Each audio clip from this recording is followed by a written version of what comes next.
Praise the Lord. Aroma ടിവിയുടെ എല്ലാ മാന്യ ശ്രോതാക്കൾക്കും വേഗം വരുന്ന കർത്താവായ യേശു ക്രിസ്തുവിന്റെ നാമത്തിൽ വന്ദനത്തെയും സ്വാഗതത്തെയും അറിയിക്കുന്നു.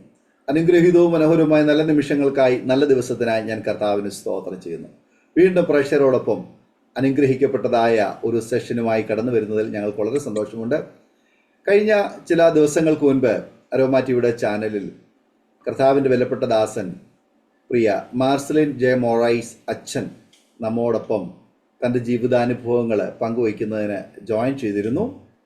കർത്താവിൻ്റെ ദാസൻ തൻ്റെ ജീവിതാനുഭവങ്ങൾ സുദീർഘമായ സമയങ്ങൾ എടുത്ത് തൻ്റെ ജീവിതത്തിൻ്റെ ബാല്യം മുതൽ ഇന്നേ വരെയുള്ളതായ അനുഗ്രഹിക്കപ്പെട്ട അനുഭവങ്ങൾ പ്രേക്ഷകരോടൊപ്പം അരോമ ടി വിയിൽ പങ്കുവയ്ക്കുകയുണ്ടായി. അതിൽ അനേക കാര്യങ്ങൾ ശ്രോതാക്കളിൽ പലർക്കും സംശയവും ചോദ്യവും ഒക്കെ ഉണ്ടാകുകയും പലരും കമൻറ്റ് ബോക്സിൽ നിരവധി ചോദ്യങ്ങൾ ഉന്നയിക്കുകയുണ്ടായി. ഇന്ന് കർത്താവിൻ്റെ വിലപ്പെട്ട ദാസൻ മാർസലൻ ജെ മൊറൈസ് അങ്കിള് വീണ്ടും ഒരു പ്രാവശ്യം കൂടി അരോമ ടിവിയുടെ പ്രേക്ഷകരോടൊപ്പം അല്പസമയം ചിലവഴിക്കുവാൻ തക്കവണ്ണം ജോയിൻ ചെയ്തിട്ടുണ്ട്.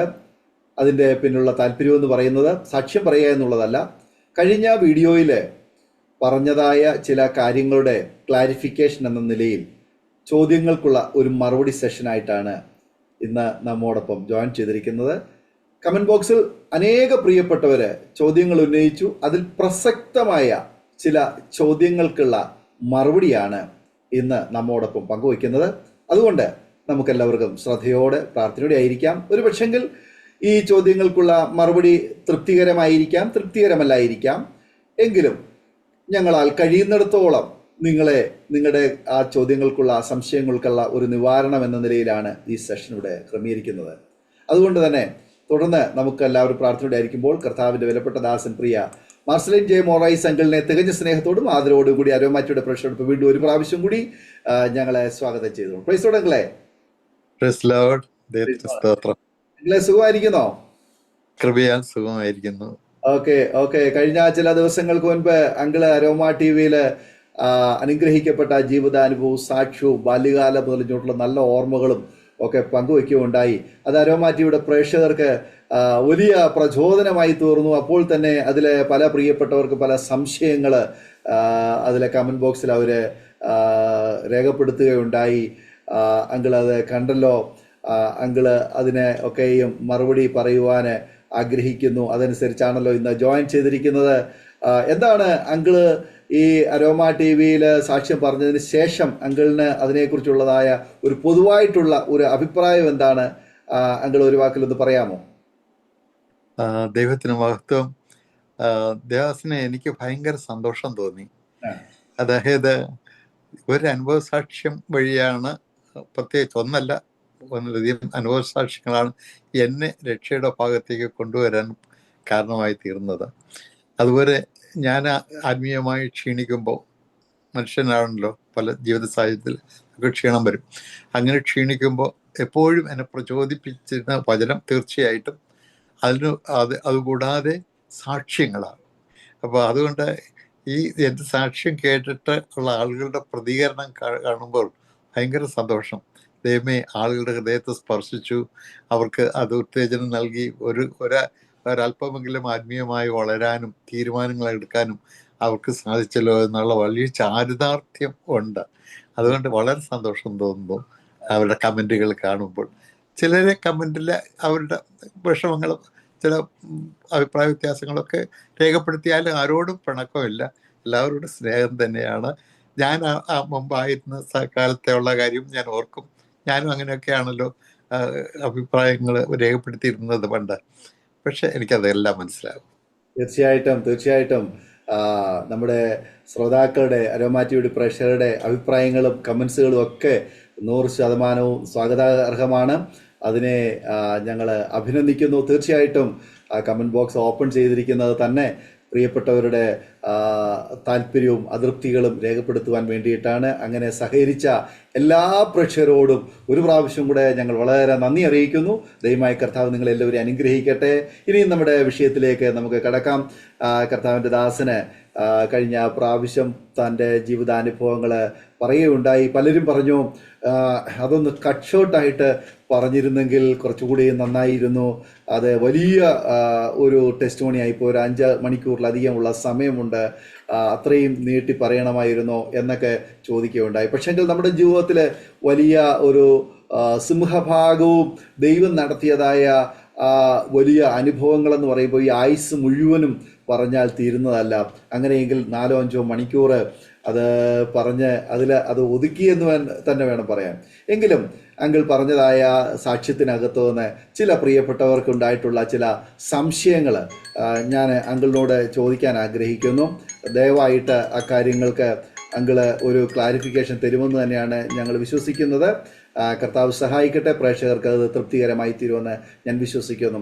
അങ്കിള് പ്രേക്ഷകർ ചോദിച്ചതിൽ പ്രസക്തമായ ചില ചോദ്യങ്ങൾ ഞാൻ ചിലത് ചോദിക്കുകയാണ്. ഒന്നാമത്തെ ചോദ്യം ഇതാണ്. അതിൽ ഒരാൾ ചോദിച്ചതാണ്, റോമൻ കത്തോലിക്കർ ക്രിസ്ത്യാനികൾ അല്ലെന്നോ എന്ന ഒരു ചോദ്യം അവിടെ വന്നിരിക്കുന്നു. അങ്ങനെ ഒരു ചോദ്യം ചോദിക്കാനൊരു കാരണം ഒരു പക്ഷെങ്കിലും ഉണ്ടായിരിക്കും. ഞാൻ വിചാരിക്കുന്നു ആ വീഡിയോയുടെ ടൈറ്റിൽ നമ്മൾ കൊടുത്തിരിക്കുന്നത് റോമൻ കത്തോലിക്ക പുരോഹിതൻ ക്രിസ്ത്യാനിയായത് എങ്ങനെ എന്നുള്ള ഒരു ടൈറ്റിലാണ് നമ്മൾ അവിടെ കൊടുത്തിരിക്കുന്നത്. അപ്പോൾ അതുകൊണ്ടായിരിക്കാം അങ്ങനെ ഒരു ചോദ്യം ഒരു പക്ഷെങ്കിൽ വരാൻ കാരണം. എന്താണ് അങ്കിളിന് അതിനെക്കുറിച്ചുള്ള ഒരു മറുപടി, ചില വാക്കുകളൊന്ന് പറയാമോ? ദൈവത്തിന് മഹത്വം.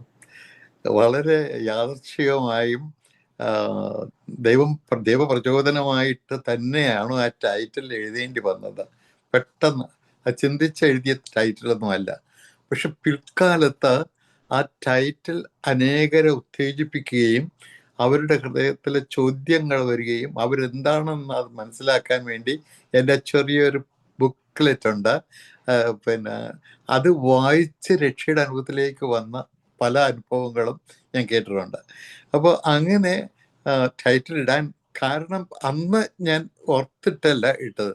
പക്ഷെ പിന്നീട് എനിക്ക് ഒരു എക്സ്പ്ലനേഷൻ കൊടുക്കേണ്ടി വന്നു. എൻ്റെ പിന്നീടുള്ള പ്രസിദ്ധീകരണങ്ങളിൽ എനിക്ക് ഒരു എക്സ്പ്ലനേഷൻ കൊടുത്തു. അതിതാണ്, അന്ത്യോക്യയിൽ വെച്ചാണ് ആദ്യമായിട്ട് ശിഷ്യന്മാർക്ക്, ആ വാക്ക് പ്രത്യേകിച്ച് അടിവരയിട്ട് ഓർക്കണം, ശിഷ്യന്മാർക്കാണ് ക്രിസ്ത്യാനികൾ എന്ന പേരുണ്ടായത്. അപ്പോൾ ആരാണ് ഒരു ശിഷ്യൻ? ഇപ്പോൾ ഒരുപാട് പേര്, ഞാൻ എൻ്റെ സാക്ഷ്യത്തിൽ അത് സൂചിപ്പിച്ചെന്ന് തോന്നുന്നു, മഹാത്മാഗാന്ധിയും അതുപോലെ സ്വാമി വിവേകാനന്ദനും അവരൊക്കെ യേശുവിനെ ഇഷ്ടപ്പെട്ടു. അവർ യേശുവിനെ വലിയ ഗുരുവായിട്ടൊക്കെ അംഗീകരിച്ചൊക്കെ ഉള്ള ആൾക്കാരാണ്. അവർ യേശുവിൻ്റെ പഠനങ്ങൾ ഫോളോ ചെയ്യാൻ ശ്രമിക്കുകയൊക്കെ കുറേയൊക്കെ ചെയ്തവരാ. പക്ഷെ അവരാരും വിശ്വാസികളായിരുന്നില്ല, ദൈവവചന പ്രകാരമുള്ള വിശ്വാസികളായിരുന്നില്ല. വിശ്വസിച്ച് സ്നാനപ്പെട്ട ക്രിസ്തുവിനോട് ചേരുന്നവരാണ് യേശുവിൻ്റെ ശിഷ്യത്വത്തിലേക്ക് പ്രവേശിക്കുന്നത്.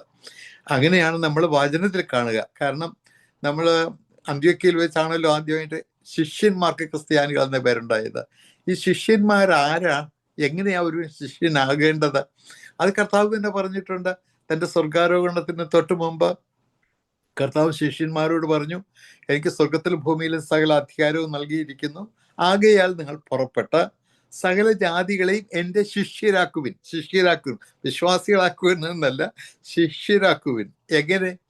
അവരെ പിതാവിൻ്റെയും പുത്രൻ്റെയും പരിശുദ്ധാത്മാവിൻ്റെയും നാമത്തിൽ സ്നാനം കഴിപ്പിച്ചും, സ്നാനം പിന്നെ ഒരു ഇമ്പോർട്ടൻ്റ് വാക്ക്, സ്നാനം കഴിപ്പിച്ചും ഞാൻ കൽപ്പിച്ചതൊക്കെയും പ്രമാണിക്കാൻ തക്കവണ്ണം അവർ ഉപദേശിച്ചും അല്ലെങ്കിൽ പഠിപ്പിച്ചും കൊണ്ട്. ഇതാണ് കണ്ടീഷൻ. അവർ ശിഷ്യരാക്കാനുള്ള കണ്ടീഷൻ സ്നാനം. അതിനുമുമ്പ് അവർ വിശ്വസിക്കണം. കാരണം മാർക്കോസിന്റെ സുവിശേഷത്തിൽ കർത്താവ് പറയുന്നുണ്ട്, വിശ്വസിക്കുകയും സ്നാനമേൽക്കുകയും ചെയ്യുന്നവർ രക്ഷിക്കപ്പെടും. അപ്പം വിശ്വസിച്ച് സ്നാനമേൽക്കണം. പിന്നെ സ്നാനം എന്താ? സ്നാനം എന്ന് പറഞ്ഞാൽ ആ വാക്കിന്റെ തന്നെ അർത്ഥം മുങ്ങുക എന്നാ. വെള്ളത്തിൽ നിമഗ്നം ചെയ്യുക, മുങ്ങുക, അടക്കത്തെ സൂചിപ്പിക്കുക. കർത്താവിൻ മരിച്ച് അടക്കിയ അടക്കത്തെ, ക്രിസ്തുവിന്റെ മരണത്തോടും അടക്കത്തോടും പുനരുത്ഥാനത്തോടും ഉള്ള ഏകീഭാവമാണ് സ്നാനം. അപ്പൊ അത് വിശ്വസിക്കുന്ന ഒരാൾക്കുള്ളതാ. അപ്പൊ വിശ്വസിച്ച സ്നാനമേറ്റ് ക്രിസ്തുവിനോട് ചേരുന്നവരാണ് ക്രിസ്തുവിന്റെ ശിഷ്യത്വത്തിലേക്ക് വരുന്നത്. അങ്ങനെയുള്ളവർക്കാണ് ക്രിസ്ത്യാനികൾ എന്ന പേരുണ്ടായത്. പക്ഷേ പല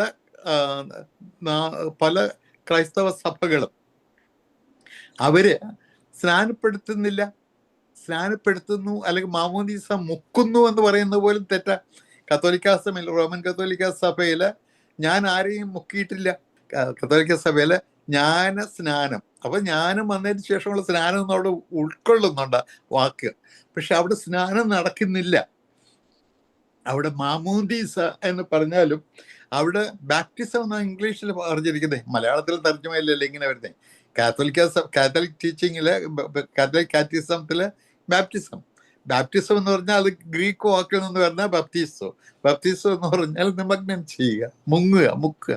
അപ്പൊ അത് മുങ്ങാതെ സ്നാനമില്ല, അത് സ്നാനം ആകുന്നില്ല. അതുകൊണ്ടാണ് അപ്പൊ അങ്ങനെ അതിന് ഇനീഷ്യൽ സ്റ്റേജിൽ പോലും ആകാത്ത ഒരാൾ അങ്ങനെ ശിഷ്യനാകുക. പിന്നെ അതുകൊണ്ട് സ്കൂളിൽ ഒരു സ്കൂളിൽ ചേർന്ന് ആ സ്കൂളിന്റെ സ്റ്റുഡൻ്റ് ആകുമ്പോഴല്ലേ ആ പ്രക്രിയ തുടങ്ങുന്നുള്ളൂ, അതിന്റെ ഗ്രാജുവേഷനിലേക്ക് എത്തുന്നുള്ളൂ. അപ്പൊ അതൊന്നും ആകുന്നില്ല. ആകാത്ത ഒരാള് ക്രിസ്ത്യാനി എന്നെങ്ങനെയാ പറയുക? വാസ്തവത്തിൽ അന്ത്യോക്യയിൽ വെച്ച് ക്രിസ്ത്യാനികളെന്ന് വിളിച്ചത് അവർ കളിയാക്കാൻ വേണ്ടിയാ. കാരണം സിസറിയാനി എന്ന് പറഞ്ഞാൽ ഞങ്ങൾ സീസറിന്റെ ആൾക്കാരാണ്, ചക്രവർത്തി സീസറിന്റെ ആൾക്കാരാണ്, നിങ്ങൾ ക്രിസ്ത്യാനി എന്ന് പറഞ്ഞാല് ക്രിസ്തുവിന്റെ ആൾക്കാര്. ആരാ ക്രിസ്തു?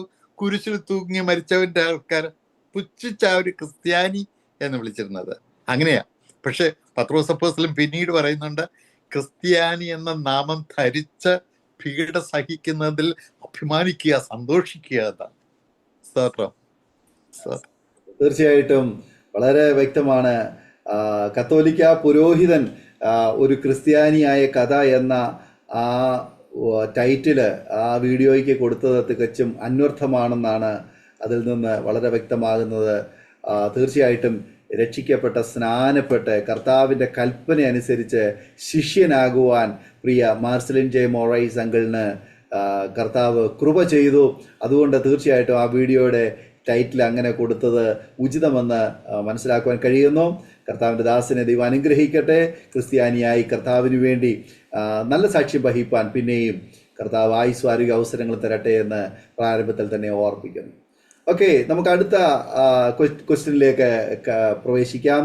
അടുത്തതായ ചോദ്യം ഇതാണ്, പ്രേക്ഷകരിൽ ഒരാൾ ചോദിച്ചിരിക്കുന്നത്: ദൈവത്തെ സേവിക്കാൻ മതത്തിന്റെ ഉപവിഭാഗത്തിലേക്ക് മാറേണ്ടതില്ല, സ്വർഗത്തിൽ താങ്കൾ പോകുമെന്നതിന് എന്താണ് ഉറപ്പ്? സ്വർഗം സാങ്കല്പികമല്ലേ? എന്നിങ്ങനെയുള്ള 2-3 ചോദ്യങ്ങളാണ് ചോദിച്ചിരിക്കുന്നത്. എന്താണ് ഈ ചോദ്യം കൊണ്ട് അങ്കിൾ ഉദ്ദേശിക്കുന്നത്, അല്ലെങ്കിൽ ആ ചോദ്യത്തിനുള്ള മറുപടി എന്താണ് കൊടുക്കുവാൻ ആഗ്രഹിക്കുന്നത്? ആദ്യമായിട്ട് മതം, ആ ചോദ്യത്തിൽ ഇങ്ങനെയാണ് അറിഞ്ഞിരിക്കുന്നത്, മതം, ദൈവത്തെ സേവിക്കാൻ, ആ വാക്കടി വരെ ഇടണം, സേവിക്കാൻ മതത്തിന്റെ ഉപവിഭാഗങ്ങളിലേക്ക് പോകേണ്ട.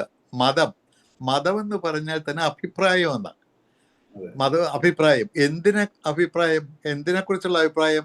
ദൈവത്തെ എങ്ങനെ സേവിക്കണം എന്നുള്ളതിന്റെ അഭിപ്രായം, അല്ലെങ്കിൽ സ്വർഗത്തിൽ എത്തിച്ചേരുന്നത് എങ്ങനെയാണെന്നുള്ളതിനെ കുറിച്ചുള്ള അഭിപ്രായം. അപ്പൊ പല മതങ്ങളും അല്ലെങ്കിൽ പല അഭിപ്രായങ്ങളുള്ളതിനെയാണ് പല മതങ്ങളായിട്ട് മാറിയത്. എന്നാൽ നമുക്ക് ക്രിസ്തു മതം എന്നൊരു മതമില്ല.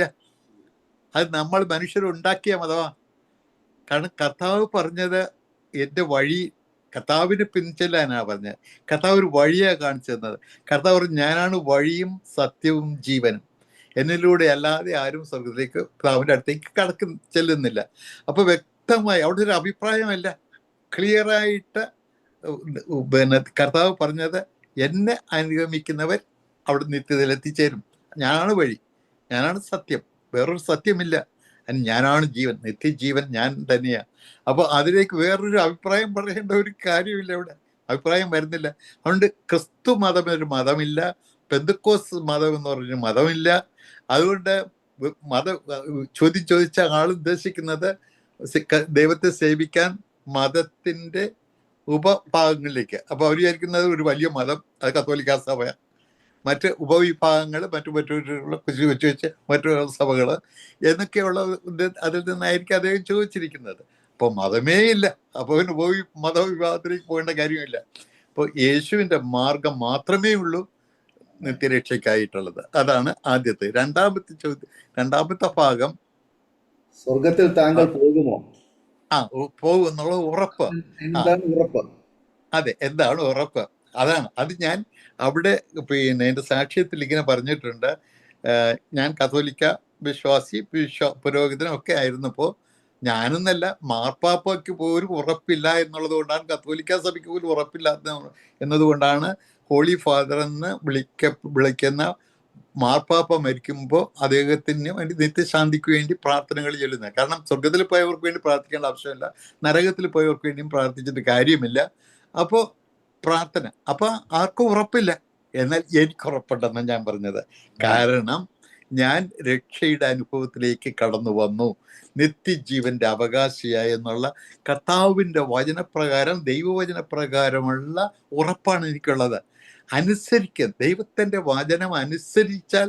അതുകൊണ്ട് കർത്താവ് പറഞ്ഞു, എന്നോട് കർത്താവേ കർത്താവേ എന്ന് വിളിക്കുന്ന ഏവനും അല്ല, സ്വർഗസ്ഥനായ എൻ്റെ പിതാവിൻ്റെ ഇഷ്ടം ചെയ്യുന്നവൻ, നിറവേറ്റുന്നവൻ, അവനാണ് സ്വർഗരാജ്യത്തിലെ അവകാശം. അത് ഉറപ്പാണ്.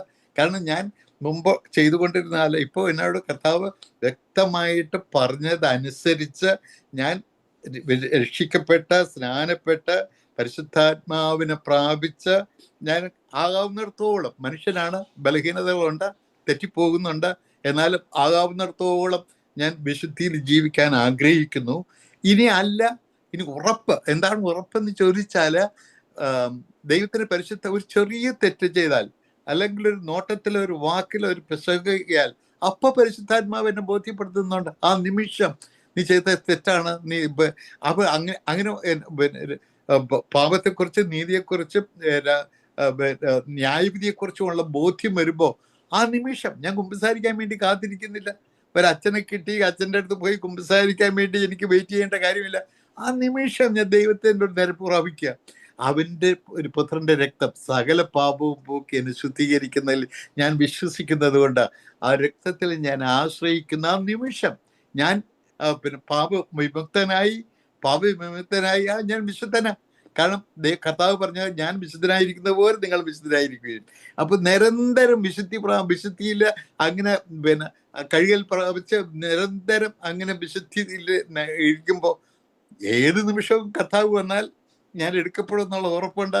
ഏത് നിമിഷം എൻ്റെ ആത്മാവിന്റെ കർത്താവ് ചോദിച്ചാൽ ഞാൻ കർത്താവിനോടുകൂടി ആയിരിക്കും എന്നുള്ള ഉറപ്പുണ്ട്. ആ ഉറപ്പ് എനിക്ക് കത്തോലിക്ക സഭയിൽ ലഭിക്കുമായിരുന്നില്ല. അതാണ് ഞാൻ പറഞ്ഞു വെച്ചത്. ആമേൻ. ഈ ചോദ്യകർത്താവിന് വ്യക്തമായൊരു ഉറപ്പില്ല. അദ്ദേഹം മൂന്നാമത് അതിനകത്തൊരു ചോദ്യം ചോദിച്ചിട്ടുണ്ട്, സ്വർഗം സാങ്കല്പികമല്ലേ എന്നുള്ളൊരു കാര്യം. കാരണം ഈ ചോദിക്കുമ്പോൾ തന്നെ ആദ്യം മതത്തിന്റെ കാര്യം പറയുന്നു, അത് കഴിഞ്ഞ് സ്വർഗത്തിൽ താങ്കൾ പോകുമോ എന്ന് ചോദിക്കുന്നു. പിന്നീട് അദ്ദേഹം ചോദിക്കുന്ന ചോദ്യം ഇതാണ്, സ്വർഗം സാങ്കല്പികമല്ലേ എന്ന്. സ്വർഗം എന്ന് പറയുന്ന ഒന്നും ഇല്ല എന്നുള്ളത് കൂടി അദ്ദേഹം ചിന്തിക്കുക.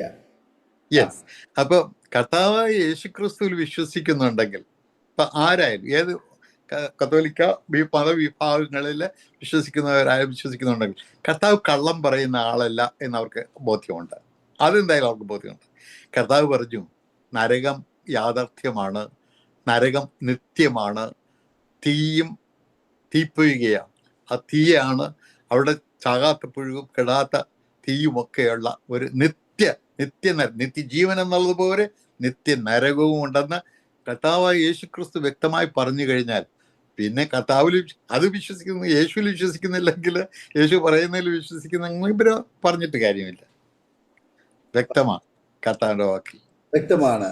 ഓക്കെ, അടുത്ത ചോദ്യത്തിലേക്ക് നമുക്ക് പ്രവേശിക്കാം. അടുത്ത ചോദ്യം ഇതാണ്. അങ്കിളിനോട് ഒരു ക്വസ്റ്റ്യൻ ആണ് ചോദിക്കുന്നത്. സാക്ഷ്യം കേട്ടിട്ട് അദ്ദേഹത്തിനുണ്ടായിട്ടുള്ള ഒരു ചോദ്യം, സംശയം ഇതാണ്: ഭക്തനായിരുന്നെങ്കിൽ പിന്നെ എന്തിനാ ഈ ഭക്തി നടിക്കുന്നതെന്നാണ് ചോദിച്ചേക്കുന്നത്. അതിൻ്റെ കാര്യമില്ലല്ലോ, പിന്നെ എന്തിനാ ഭക്തി നടിക്കുന്നത്? അപ്പോൾ അങ്കിള് അങ്ങനെ ഒരു കാര്യം ചെയ്തതായിട്ട് എനിക്ക് തോന്നിയില്ല. അങ്കിള് ഭക്തി നടിച്ചതായിട്ട് എന്താണ്? ഞാൻ എന്റെ സാക്ഷ്യത്തിൽ സൂചിപ്പിച്ചിട്ടുണ്ടെന്ന് തോന്നുന്നു. ഭക്തി നടിച്ചതായിട്ട് ഞാൻ എവിടെയോ പറയുന്നുണ്ട്. ഞാൻ പറയാം കറക്റ്റ്. അതെന്താണെന്ന് വെച്ചാല്, കത്തോലിക്ക സഭയില് ഈ പുണ്യകർമ്മങ്ങൾ ചെയ്യുക, ഭക്തകൃത്യങ്ങൾ ചെയ്യുക, അങ്ങനെയൊക്കെയാണ് സ്വർഗരാജ്യത്തിൽ അവകാശമാകുക. അപ്പൊ വിശുദ്ധനാകണമെങ്കിൽ അതിനേക്കാൾ കൂടുതൽ ചെയ്യണമല്ലോ, സാധാരണ ആളുകൾ ചെയ്യുന്നതിനേക്കാൾ അപ്പുറത്ത് ചെയ്യണം. അപ്പൊ അതുകൊണ്ട് നടിക്കുക എന്ന് പറഞ്ഞാല് അവരുടെ ആർട്ടിഫിഷ്യലായിട്ടുള്ള ഒരു ഇത് എന്നല്ല, അതിനേക്കാൾ വഴിയെ എനിക്ക് മറ്റുള്ളവരുടെ മുമ്പിൽ പ്രകടമാക്കുക, അതാണ് നടിക്കുന്നത്, പ്രകടമാക്കണം. അങ്ങനെ ഞാൻ അവരെക്കാൾ അപ്പുറത്ത് വരണം. അപ്പോൾ പിന്നെ കൊന്ത നമസ്കാരം എന്ന് പറഞ്ഞാൽ കൊന്ത കൊന്ത കൊന്ത ഇങ്ങനെ ആദ്യ നിലയിൽ, കുരിശിന്റെ വഴി എന്ന് പറഞ്ഞാൽ പിന്നെ എല്ലാവരും മുട്ടു മടക്കി ഇങ്ങനെ പ്രാർത്ഥിക്കുമ്പോൾ ഞാൻ ചിലപ്പോൾ കൈ വിരിച്ചൊക്കെ ആയിരിക്കും പ്രാർത്ഥിക്കുന്നത്. കാരണം എനിക്ക് തീക്ഷ്ണത കാണിക്കാൻ, ആരെ കാണിക്കാൻ? ദൈവത്തെ എനിക്ക് തന്നെ എന്നെ ബോധ്യപ്പെടുത്താൻ, എന്നെ കാണിക്കാൻ ആദ്യം. പിന്നെ എനിക്ക് വിശുദ്ധരാവണമെങ്കിൽ അങ്ങനെയൊക്കെ ചെയ്യണം. കാരണം കത്തോലിക്ക സഭയിൽ വിശുദ്ധിയുടെ ഈ ഭക്തിയുടെ പ്രകടനങ്ങളാണല്ലോ. കാരണം ഭക്തിയുടെ പ്രകടനത്തിലൂടെയാണ് രക്ഷ ഉണ്ടെന്നുള്ളതും പുണ്യം സമ്പാദിക്കുക എന്നുള്ളതും സ്വർഗത്തിൽ പോകുന്നുള്ളതും വിശുദ്ധരാകുക എന്നുള്ളതൊക്കെ ചിന്തയാണല്ലോ. അപ്പൊ ആ നിലയിലായിരിക്കുമ്പോൾ അതുപോലെ എനിക്കാകണമായിരുന്നു. എന്നാൽ ഇപ്പോ അതിൻ്റെ ഒരു ആവശ്യമില്ല. ഭക്തി നടിക്കേണ്ട, ഇപ്പൊ ഞാൻ ഭക്തി നടിക്കുന്നേ ഇല്ല. ഇപ്പൊ അതിൻ്റെ ഒരു ആവശ്യമില്ല. കാരണം പ്രവർത്തികാലല്ല രക്ഷ, വിശ്വാസത്താൽ, അവന്റെ കൃപയാൽ, വിശ്വാസത്താലാണ് രക്ഷ. അപ്പൊ പിന്നെ ഒരു ഭക്തി നടിച്ചിട്ട് കാര്യമില്ല, അതിന്റെ ഒന്നും ആവശ്യമില്ല. It is not through works but by grace through faith salvation. അതാ എനിക്ക് പറയാനുള്ളത്. സ്വയം വിശുദ്ധി ചമയേണ്ട ആവശ്യം ഇല്ല. ഓക്കെ, നമ്മൾ പകർന്നിരിക്കുന്ന ക്രിസ്തുവിൻ്റെ ആ ഒരു എളിമയും ആ സ്നേഹവും നമ്മിലേക്ക് വന്നു കഴിയുമ്പോൾ സ്വാഭാവികമായിട്ട് അത് വിശുദ്ധിയുടെയും ഭക്തിയുടെയും ഭാഗമായിട്ട് ആ വ്യക്തി മാറ്റപ്പെടുകയാണല്ലോ. പിന്നീട് പ്രത്യേകിച്ച് ഒരു എക്സ്ട്രാ ഫിറ്റിങ്ങിൻ്റെ ആവശ്യം ഭക്തി എന്ന വിഷയത്തോടുള്ള ബന്ധത്തിൽ ഒരു ദൈവവേദന ആവശ്യമില്ല എന്നത് തന്നെയാണ് വളരെ. Okay, thank you. അടുത്തതായ ചോദ്യം എന്ന് പറയുന്നത്, നൈസിൻ ക്രീഡിൽ ഒരു സ്നാനമേ പറയുന്നുള്ളൂ, പിന്നെ എന്തിന് പോത്തിനെ കുളിപ്പിക്കുന്ന പുഴയിൽ മുങ്ങി സ്നാനം ഏൽക്കണം, അതൊരു സ്റ്റുപ്പിഡിറ്റി അല്ലേ എന്നാണ് ചോദ്യകർത്താവ് ചോദിച്ചിരിക്കുന്നത്. എന്താണ് അതിനുള്ള മറുപടി? നൈസിൻ ക്രീഡ് എല്ലാ വിഭാഗത്തിലുള്ള മിക്കവാറും പിന്നെ എല്ലാ വിഭാഗത്തിലുള്ളവരും, എല്ലാവരും അല്ല, ചിലർ വ്യത്യാസങ്ങളൊക്കെ ഉണ്ട്, എല്ലാവരും വിശ്വസിക്കുന്നതാണ് നൈസിൻ ക്രീഡ്. അതായത് 4th സെഞ്ച്വറിയിലാണ് കോൺസ്റ്റന്റൈൻ വിളിച്ചു ചേർത്ത ആദ്യത്തെ സമ്മേളനം. കാരണം ഒരു ഏകീകൃത വിശ്വാസത്തിന്റെ പലരും പലതും പറഞ്ഞു, പിന്നെ ഏരിയയിൽ നിന്നൊക്കെ ഒരു ഭാഷണ്ടതയും മറ്റുമൊക്കെ ഉണ്ടായ ആ കാലഘട്ടം. അപ്പോൾ ഒരു ഏകീകൃത വിശ്വാസത്തിന്റെ ഒരു ഇത് വരുന്നതിന് വേണ്ടി വിളിച്ചു ചേർത്ത കൗൺസിലായിരുന്നല്ലോ. അപ്പൊ അവിടെ ഏകദൈവത്തെക്കുറിച്ചും ഭർത്താവായ യേശു ക്രിസ്തുവിനെ കുറിച്ചും പിന്നെ യേശു ക്രിസ്തുവിലുള്ള രക്ഷയെക്കുറിച്ചും സ്നാനത്തെക്കുറിച്ചും ഒക്കെ പറയുന്നിടത്ത് ഒരു സ്നാനം. അപ്പൊ ഈ സ്നാനം എന്ന് അവിടെ ഉള്ളത് ഓർക്കണം, അവിടെ അന്ന് അവർക്ക് ബോധ്യമുള്ള സ്നാനം മുങ്ങൽ സ്നാനമായി. കാരണം കത്തോലിക്ക സഭയുടെ തന്നെ ടീച്ചിങ്ങില് മുങ്ങൽ സ്നാനമായിരുന്നു ആരംഭത്തിൽ എന്നുള്ളത് വ്യക്തമായിട്ട് പഠിപ്പിക്കുന്നുണ്ട്. ഇപ്പോൾ ഒരു കൂടപ്പുഴ അച്ഛൻ എഴുതിയ തിരുസഭാ ചരിത്രം എന്നെല്ലാം എൻ്റെ കയ്യിലൂടെയുണ്ട്. പിന്നെ അതിൽ സ്നാന കുളങ്ങളെ കുറിച്ചും മുക്കിയാണ് സ്നാനപ്പെടുത്തിയിരുന്നു എന്നുള്ള കാര്യം വ്യക്തമായിട്ട് അവിടെ എഴുതിയിട്ടുണ്ട്.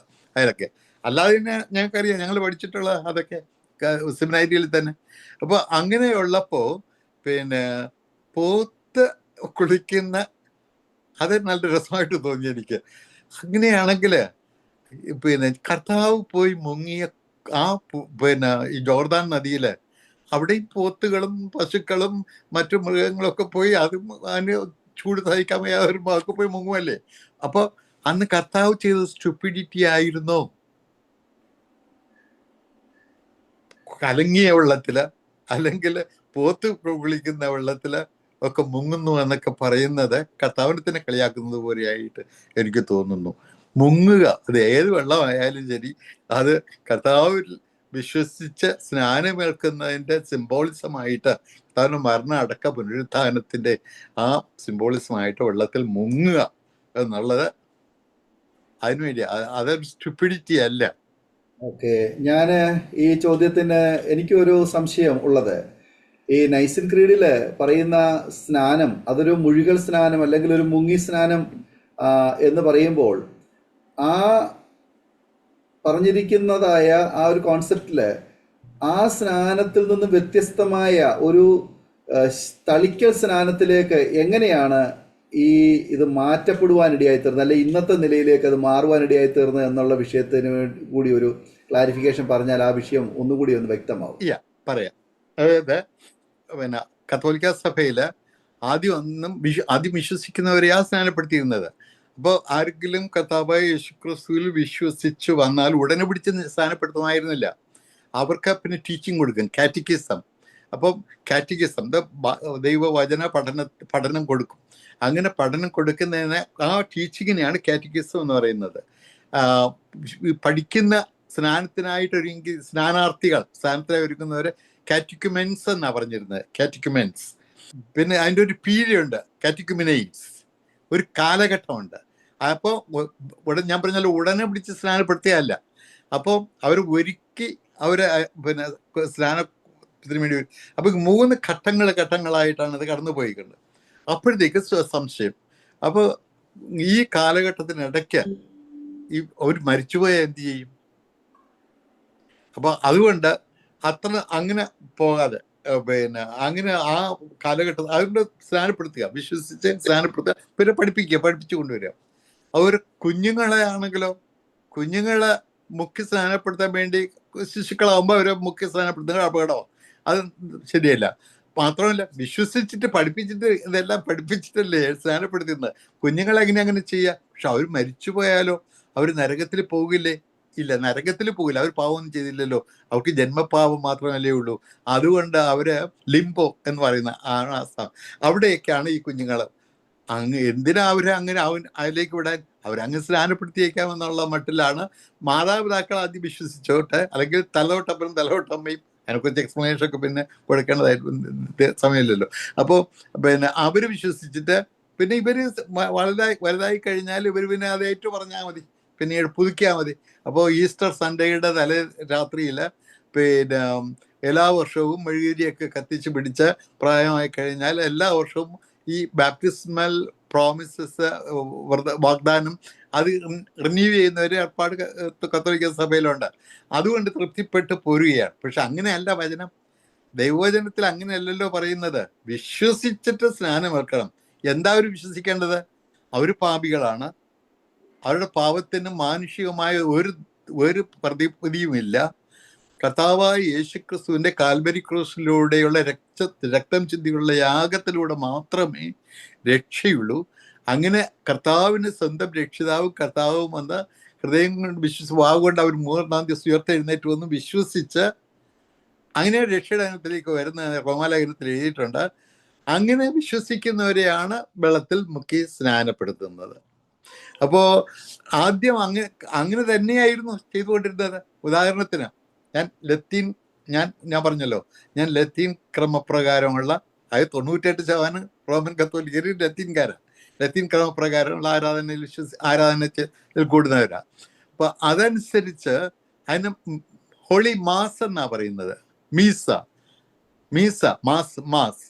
അപ്പൊ മീസ എന്ന് പറഞ്ഞാല് ഈത്തെ മീസായേസ്, കുർബാനയുടെ അവസാനം പറയുന്നത് ഈത്തെ മീസായേസ്, ഇതാ കുർബാന അവസാനിച്ചു എന്നുള്ളതിന് ആ മീസായേസ് എന്നുള്ള ലാറ്റിൻ വാക്കിന്റെ അർത്ഥം യു ഡിസ്മിസ്ഡ്, കഴിഞ്ഞു, കുർബാന കഴിഞ്ഞു, ഇനി നിങ്ങൾക്ക് പോകാം. അങ്ങനെ മീസായേസ് എന്ന് പറഞ്ഞു കഴിഞ്ഞിട്ട് ആരും സ്നാനപ്പെടാത്തവരെയൊക്കെ വിടും പോകാൻ. അത് കഴിഞ്ഞിട്ടാണ് കർത്തൃമേശ, അത് കുർബാന ശരിക്കുള്ള. പക്ഷെ കത്തോലിക്ക ഇപ്പോൾ എല്ലാം കൂടെ ആദ്യം കുർബാന ഇതിനകത്ത് കൊണ്ടുവന്നു. പണ്ട് അങ്ങനെ അല്ലായിരുന്നു, ആരംഭത്തിൽ അങ്ങനെ അല്ലായിരുന്നു. കാരണം അച്ഛന്മാർക്കൊക്കെ അറിയാം അത്. ആരംഭത്തിൽ അങ്ങനെ അല്ലായിരുന്നു. ആദ്യം ആദ്യം ആരാധനയും പാട്ടും പ്രാർത്ഥനയും സങ്കീർത്തന വായനയും ദൈവവചന പാരായണവും പ്രസംഗവും ഇതെല്ലാം കഴിഞ്ഞിട്ട് ആളുകളെ കുർബാന തീർന്നു, ഇനി നിങ്ങൾക്ക് പോകാം, ഡിസ്മിസ് ചെയ്തു. കുർബാന എന്നുള്ള വാക്കില്ല, മാസ് അത് തീർന്നു. മീസ എന്ന് പറഞ്ഞാൽ ഡിസ്മിസ്ഡ്. അപ്പൊ അവര് കഴിഞ്ഞിട്ട് പിന്നെയാണ് വിശ്വസിച്ച സ്നാനമേറ്റവര് കർത്തൃമേശയ്ക്കായിട്ട് തിരുവത്താഴത്തിനായിട്ട് കർത്താവ് അന്ത്യത്താഴ സമയത്ത് സ്ഥാപിച്ച ആ തിരുവത്താഴ ശുശ്രൂഷയിൽ തന്റെ ഓർമ്മയ്ക്കായിട്ടുള്ള ആ ശുശ്രൂഷയിൽ പങ്കെടുത്തുകൊണ്ടിരുന്നത്. അപ്പൊ ഇത് രണ്ടും രണ്ടും രണ്ടാ. പക്ഷെ ഇന്ന് രണ്ടും കൂടെ ഒരുമിച്ച് ചേർത്തിട്ട് കുർബാനയ്ക്ക് ഏറ്റവും കൂടുതൽ ഇമ്പോർട്ടൻസ് കൊടുത്തു. അതായത് ഈ തിരു അത്താഴ എന്നുള്ള കർത്താവിൻ്റെ അത്താഴത്തെയാണ് ഇപ്പൊ ഇത് മൊത്തത്തിലുള്ള മീസയാക്കി പിന്നെ മാസ് എന്ന് പറയുന്നത്. അത് വളരെ വ്യക്തമാണ്. നൂറ്റാണ്ടുകൾ കഴിഞ്ഞപ്പോൾ നമ്മുടെ പിതാക്കന്മാർ അനുഷ്ഠിച്ചു വരുന്ന പല സത്യങ്ങളും ഇന്ന് അപ്രസക്തമായി മാറിയിരിക്കുകയാണ്. അല്ലെങ്കിൽ അതിനെ പ്രാധാന്യം കൊടുക്കാതെ ഇന്നത്തെ സാഹചര്യം അനുസരിച്ച് പല കാര്യങ്ങളും അതിനോട് കൂട്ടിച്ചേർത്ത് അതിനെ ഇന്ന് വെറും ഒരു ചടങ്ങാക്കി മാറ്റിക്കൊണ്ടിരിക്കുന്നു എന്നുള്ളത് വളരെ ദയനീയമായ കാര്യമാണ്.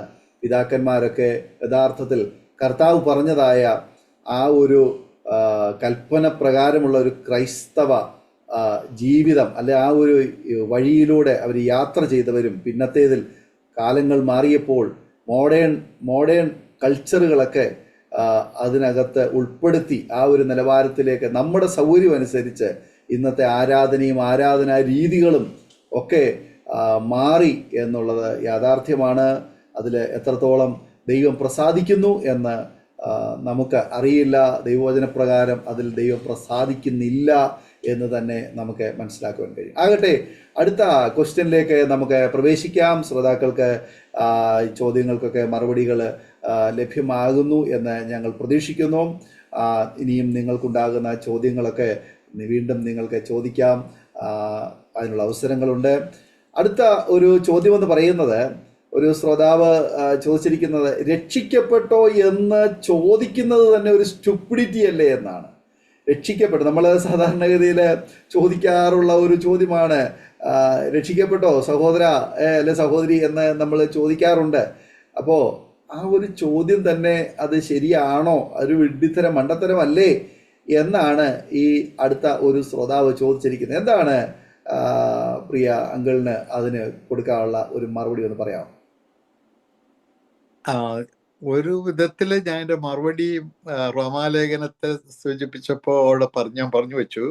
അത് റോമാലേഖനം 10-ാം അധ്യായത്തിലെ 9-10 വാക്യങ്ങളിൽ ഇങ്ങനെ പറയുന്നുണ്ട്, ഒരുവൻ അവൻ പാപിയാണെന്നുള്ള കാര്യം ബോധ്യമായിട്ട് അവൻ്റെ പാപത്തിന് പ്രായശ്ചിത്തമായി അവൻ പാപിയാണെന്ന് ഏറ്റുപറഞ്ഞ് ആ പാപത്തിന് പ്രായശ്ചിത്തം ആയിട്ട് അവനൊന്നും ചെയ്യാനായിട്ട് കഴിയാത്തത് കൊണ്ട് അവൻ എന്ത് ചെയ്താലും അതുകൊണ്ട് തുല്യമാകില്ല. ദൈവത്തോട് ചെയ്ത ദ്രോഹത്തിന്, പാപത്തിന് മനുഷ്യന് ഒരു തരത്തിലും അതിന് തുല്യമായ പ്രായശ്ചിത്തം ചെയ്യാൻ കഴിയില്ല. അതുകൊണ്ടാണ് കർത്താവായ യേശുക്രിസ്തു മനുഷ്യരൂപമെടുത്ത് ഭൂമിയിൽ വന്ന് യാഗമായി തീർന്നത്. ഒരിക്കലായിട്ടുള്ള യാഗം. ബലി പിന്നീടില്ല, വേറൊരു ബലിയുടെ ആവശ്യമില്ല. ദിവ്യബലി പിന്നെ ഇപ്പൊ നടത്തുന്ന ദിവ്യബലികളുടെ ആവശ്യമില്ല. ഒരിക്കലായി അവൻ യാഗമായി തന്നെ അർപ്പിച്ചു. അങ്ങനെ തൻ്റെ പാപത്തിന് പരിഹാരമായി യേശു കർത്താവ് സകലതും നിറവേറ്റി എനിക്ക് പാപത്തിന് പരിഹാരം വരുത്തി, അത് ഞാൻ വിശ്വസിക്കുന്നു. അങ്ങനെ അവൻ എനിക്ക് വേണ്ടി ഉയർത്തെഴുന്നേറ്റ് സ്വർഗത്തിൽ പിതാവിൻ്റെ വലതുവശത്ത് എനിക്ക് വേണ്ടി മധ്യസ്ഥ അണിച്ചു കാത്തിരിക്കുന്നു. എനിക്ക് വേണ്ടി ഭവനം ഒരുക്കാൻ പോയി. ആ ഒരുങ്ങി കഴിയുമ്പോൾ കർത്താവ് വീണ്ടും വരും എന്നെ സ്വീകരിക്കാൻ.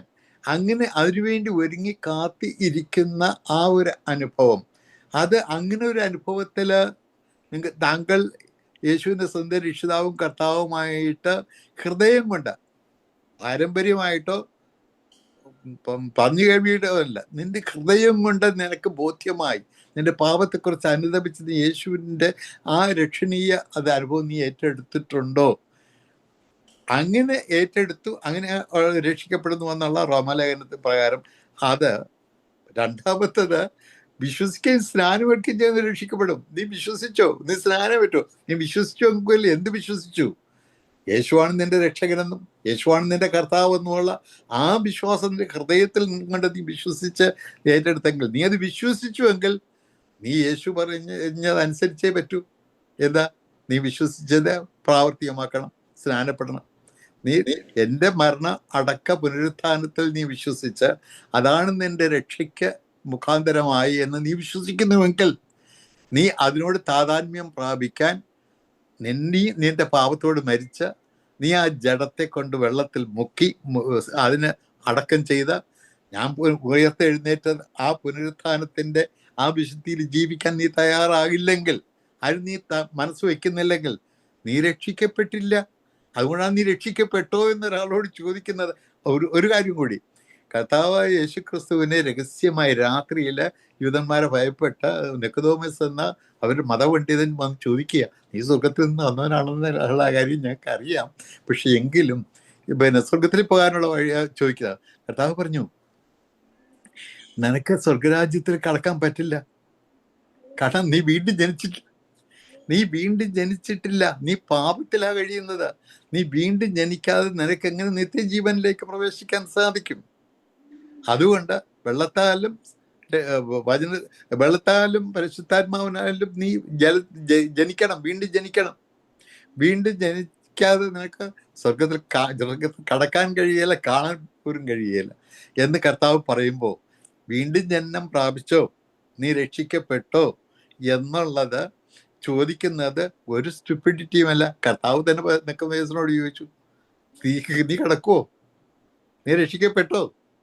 മറ്റൊരു വാക്കിൽ പറഞ്ഞാൽ നിക്കോദോമസിന് കർത്താവ് ചോദിച്ചാൽ അതാ, നീ രക്ഷിക്കപ്പെട്ടോ?